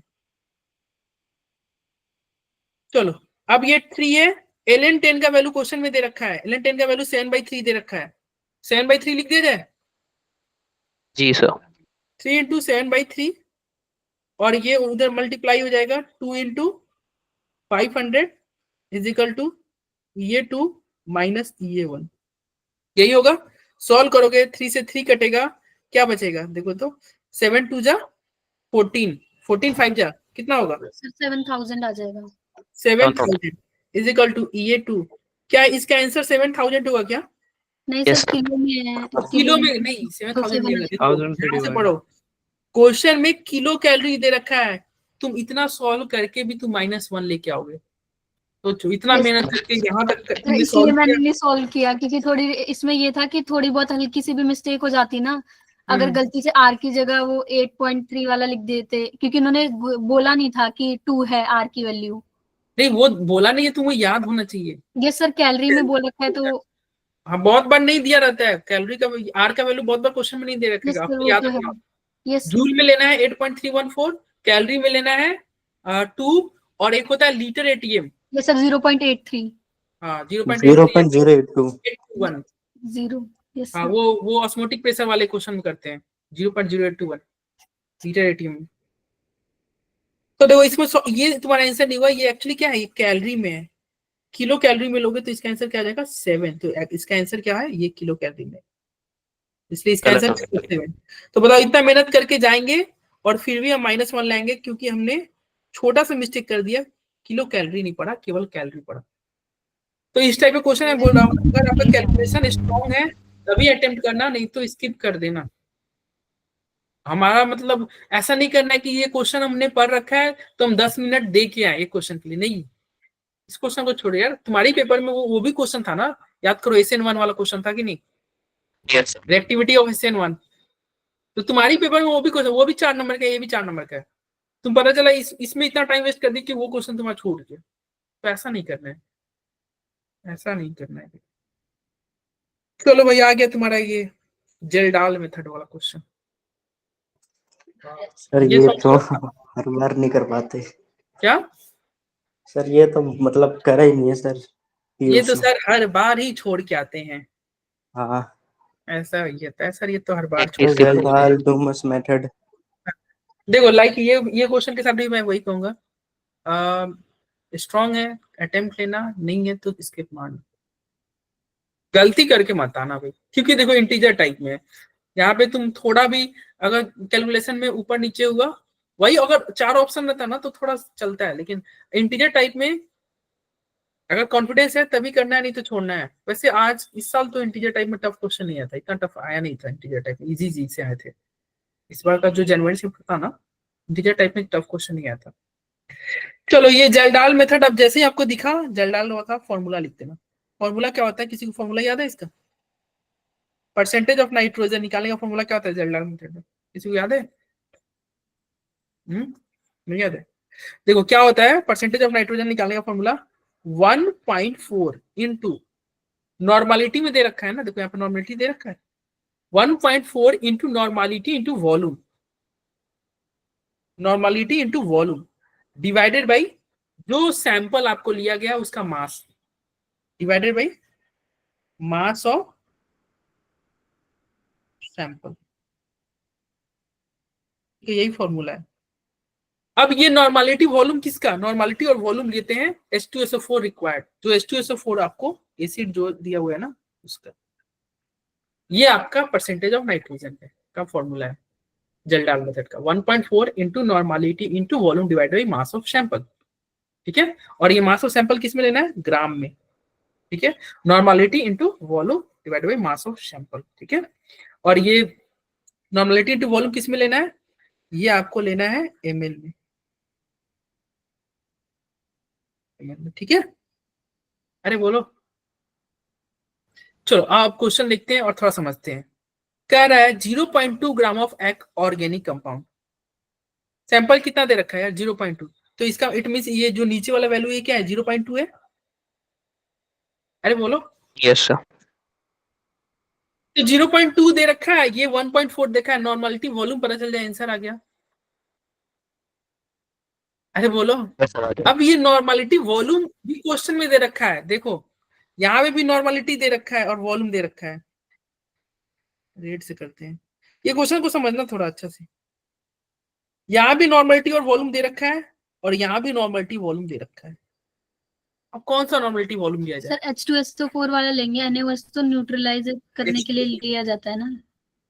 H2SO4 वाले लेंगे, तो क्या ये वॉल्यूम हम 60 इंटू 5 ले क्या, 60 इंटू 1/5? नहीं 60 इंटू 1/5 नहीं लेंगे, क्यों, क्वेश्चन समझो। देखो यहाँ पे जो हम H2SO4 लेते हैं ना, वो H2SO4 लेते हैं जो कि जरूरत है न्यूट्रलाइज करने के लिए। क्वेश्चन एक बार अच्छे से पढ़ते हैं और क्वेश्चन का मीनिंग समझते हैं। आप ध्यान दे रहा हूं, नहीं समझेगा पूछना। कह रहा है 0.2 ग्राम एक ऑर्गेनिक कंपाउंड है, उसको तुम एनालिसिस कर रहे हो जलडाल मेथड से। इसमें क्या होता है, अमोनिया जो है इवॉल्व होगा और वो एब्जॉर्ब होगा H2SO4 में, इतना में। क्योंकि तुम यहाँ पे एसिड ज्यादा ले लिए हो, इसलिए आपको क्या होगा, कुछ एसिड बच जाएगा। अगर देखो केवल एसिड का वैल्यू दिया रहता तो क्वेश्चन बहुत आसान था, लाइक डायरेक्ट आपको एसिड का वैल्यू और वॉल्यूम दिया रहता तो देखो क्वेश्चन बहुत इजी था, कुछ करना ही नहीं था। लेकिन यहाँ पे क्या कर रहा है कि तुमने जो मतलब अमोनिया जो इवॉल्व हो रहा है, अमोनिया इवॉल्व जो हो रहा है वो उसको एब्जॉर्ब करा रहे हो, जो जिस एसिड में, वो एसिड तुम ज्यादा ले रखे हो, तो एसिड बच गया होगा कि नहीं बताओ? अरे रिएक्शन में तुम एसिड ज्यादा लोगे तो एसिड बच जाएगा ना आपका, और एसिड बच जाएगा तो उसको क्या करोगे बताओ, एसिड को न्यूट्रल करने के लिए तुम बेस लोगे कि नहीं? एसिड को न्यूट्रल करने के लिए तुम बेस लोगे। तो क्वेश्चन नहीं कर रहा है, लेंगे हम लोग और N/10 होगा नॉर्मेलिटी उसकी। तो कह रहा है एसिड को न्यूट्रल करने के लिए आपको बेस ले, अनयूज्ड एसिड रिक्वायर्ड इतना ml NaOH, मतलब जो एसिड आपका बच गया है ना उसको न्यूट्रल करने के लिए आप इतना NaOH ले रहे हो। फिर कह रहा है परसेंटेज ऑफ नाइट्रोजन बताओ, जलडाल मेथड में परसेंटेज ऑफ नाइट्रोजन निकालते हैं। क्वेश्चन समझ में आया? क्वेश्चन कह रहा है कि देखो एक ऑर्गेनिक कंपाउंड था, जलडाल मेथड से तुम एनालिसिस कर रहे हो, जिल्दाल मेथड में हम क्या लेते हैं, हम एसिड डालते हैं, एसिड से क्या होता है, जो तुम्हारा अमोनिया जो एब्जॉर्ब होता है, अमोनिया जो तुम्हारा इवॉल्व होता है ना, वो एब्जॉर्ब हो जाता है एसिड पे, ठीक है। क्योंकि तुमने एसिड ज्यादा ले लिया था, तो एसिड ज्यादा, तो एसिड आपका बच जाएगा रिएक्शन में, इसलिए बेस भी यहाँ पे डाला जा रहा है, ताकि रिएक्शन आपका फिर से क्या हो जाए, न्यूट्रल हो जाए, न्यूट्रलाइज हो जाए। आपसे पूछा है परसेंटेज ऑफ नाइट्रोजन, समझ में आ गया क्वेश्चन। तो एग्जैक्ट एसिड कितना चाहिए था रिएक्शन को, वो तुम्हें पता होना चाहिए। मतलब इस फॉर्मूला में कौन सा एसिड का नॉर्मेलिटी वॉल्यूम लगे जो एग्जैक्ट आपको चाहिए था, समझ में आया। चलो, तो एक फॉर्मूला आपने पढ़े होगे, N1V1 is equal to N2V2, पढ़े हो। यस सर, इक्विवेलेंट वेट वाला। देखो क्वेश्चन जो दे रखा है ना, वो हम लिख लेते हैं। अनयूज्ड जो एसिड तुम्हारा जो बच गया है, अनयूज्ड एसिड जो है उसको चाहिए, क्या चाहिए, 40 ml N/10 NaOH, उसको चाहिए 40 ml N क्या था, N/10। जो एसिड बच गया था उसको क्या चाहिए था, 40 ml N/10 NaOH चाहिए था ना, अरे बोलो। अच्छा, चलो ये चाहिए था, अनयूज्ड एसिड को आपको चाहिए था 40 ml N/10 NaOH, ओके। चलिए, तो अनयूज्ड एसिड को चाहिए था, अब यहाँ पे देखो N1V1 is equal to N2V2, इसको अप्लाई हम करेंगे, ठीक है। अब इसको अप्लाई करोगे तो देखो ये तुम्हारा है एसिड वाला पार्ट, और ये तुम्हारा बेस वाला है। अरे एसिड को बेस से न्यूट्रलाइज कर रहे हो, तो जितना एसिड का N1V1 होगा उतना ही बेस का N2V2 होगा। तो एसिड का N1V1 का फॉर्मूला क्या दे रखा है, एसिड वाला देखो तो, एसिड का नॉर्मेलिटी क्या है, 1/5 है, और वॉल्यूम क्या है 60। वॉल्यूम नहीं, वॉल्यूम तो तुम्हें पता करना है, लाइक कितना बचा, कितना वॉल्यूम बचा, तो ये तुम्हें नहीं पता है ना। नॉर्मेलिटी पता है 1/5, और V1 तुम्हें नहीं पता है, और यहाँ पे N2 की जगह पे ये क्वेश्चन में दे रखा है N/10 है ना, 1/10 है, और V2 कितना है, 40 है। अरे बोलो, तो यहाँ से V1 कितना निकलेगा बताओ, सॉल्व करो यार, जल्दी बताओ, टाइम नहीं है। सर 20। 2 कटा ये 20 में, यस। V1 कितना, वो 20 ml हो गया कि नहीं, यानी ये तो कि सर वैसे भी हो जाता कि न्यूट्रलाइजेशन हुआ था, तो यानी कि 60 ml जो था उसमें से 40 ml न्यूट्रलाइजेशन में चला गया और 20 ml बचा, तो हाँ, वैसे भी हो जाता सर। तो वो तुम निकालोगे तब तो, यहाँ से कैलकुलेट करके निकालोगे तब तो पता चला ना कि 20 ml बचा। अरे वो 20 हमें कैसे पता चलेगा, जब N1V1 is equal to N2V2 apply करोगे तब तो पता चलेगा। Yes, इतना sir. आसान है। तो देखो एक तुम्हें वॉल्यूम क्या पता चला कि यार 20 ml तुम्हारा एसिड बच गया, एसिड कितना बचा, 20 ml बच गया, ठीक है। अरे बोलो, तो एसिड 20 ml बच गया, आपने लिया था 60 ml एसिड, कितना एसिड यूज हुआ होगा, कितना एसिड यूज हुआ होगा, 40 ml यूज हुआ होगा कि नहीं बताओ। Yes, sir. जो एसिड आपका यूज हुआ होगा, जो एसिड आपका यूज होगा 40 ml, और जो यूज होता है वही फॉर्मूला में डालते हैं। चलो सॉल्व करो, आंसर आ जाएगा 1.4 इंटू, नॉर्मलिटी क्या था, 1/5 था, 1/5 इंटू 40 लोगे ना, डिवाइडेड बाई 0.2, सॉल्व कर दो, आंसर आ जाएगा। सॉल्व करो, आंसर आ जाएगा। ये 8 बार में कटेगा, क्या होगा 1.4 इंटू 8 डिवाइडेड बाई 0.2, ये काटोगे 0.7 बचेगा, तो 7 पे जाएगा, 7 पे, कितना बचेगा, 7 बचेगा ना, 7 हाँ पे जाएगा। 7 बचेगा, यस, क्योंकि नीचे भी तो पॉइंट था, 7 बचेगा, तो 56 हो जाएगा ना आंसर। यस सर, तो इसका आंसर क्या हुआ, 56 हो गया। बोलो कोई दिक्कत, हो गया सर। अब देखो, अब तुम सोचोगे सर इतना ये हम यूज अनयूज करेंगे क्या हमेशा, तो बहुत टाइम टेकिंग हो जाएगा। एक डायरेक्ट एक फॉर्मूला लिख देते हैं, अगर याद हो जाएगा तो उस फॉर्मूला को तुम अप्लाई करोगे तो कुछ भी ये करने की जरूरत नहीं होगा, ठीक है। ठीक है भाई, बोलो यहां तक समझ में आया आपको। यस सर, तो एक डायरेक्ट हम फॉर्मूला लिख दे रहे हैं, उस फॉर्मूला में तुम डायरेक्ट जब इस टाइप का क्वेश्चन, वो फॉर्मूला तब देखो ये फॉर्मूला हमेशा एप्लीकेबल है जो ऊपर लिखा हुआ है, ये जो मैं हाईलाइट करता हूँ इसको, ये फॉर्मूला आपका हमेशा एप्लीकेबल है, ठीक है। लेकिन अगर इस टाइप का रहेगा जिसमें एसिड ज्यादा लिया रहेगा, जिसमें एसिड वगैरह ज्यादा लिया रहेगा, तो इसके लिए तुम एक फॉर्मूला लिख दे रहे हैं, उसको तुम यूज कर लेना।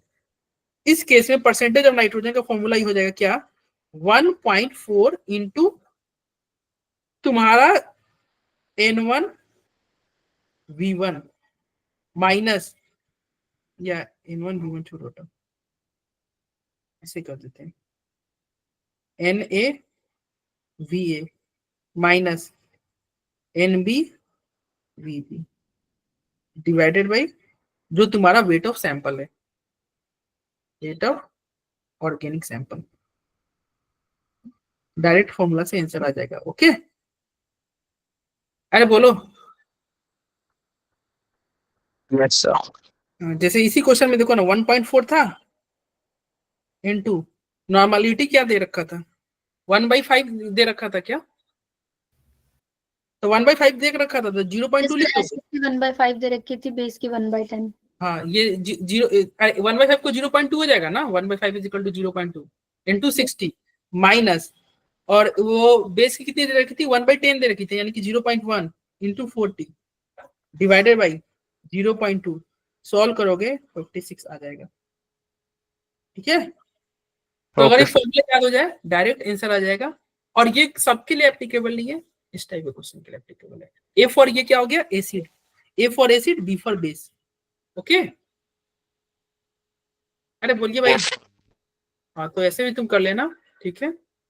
चलो अब कल हम हाइड्रोकार्बन का क्वेश्चन प्रैक्टिस करेंगे कल के सेशन में। Okay okay sir. चलो जाओ यार, तुम्हारा फिर से क्लास है ना, आज एक्सटेंड हो गया क्लास, ये बहुत ज्यादा, लाइक हमारा कितना लगभग 20 मिनट एक्सटेंड हो गया। अरे यार ये क्या होगा। Thank you sir, good evening. Okay good.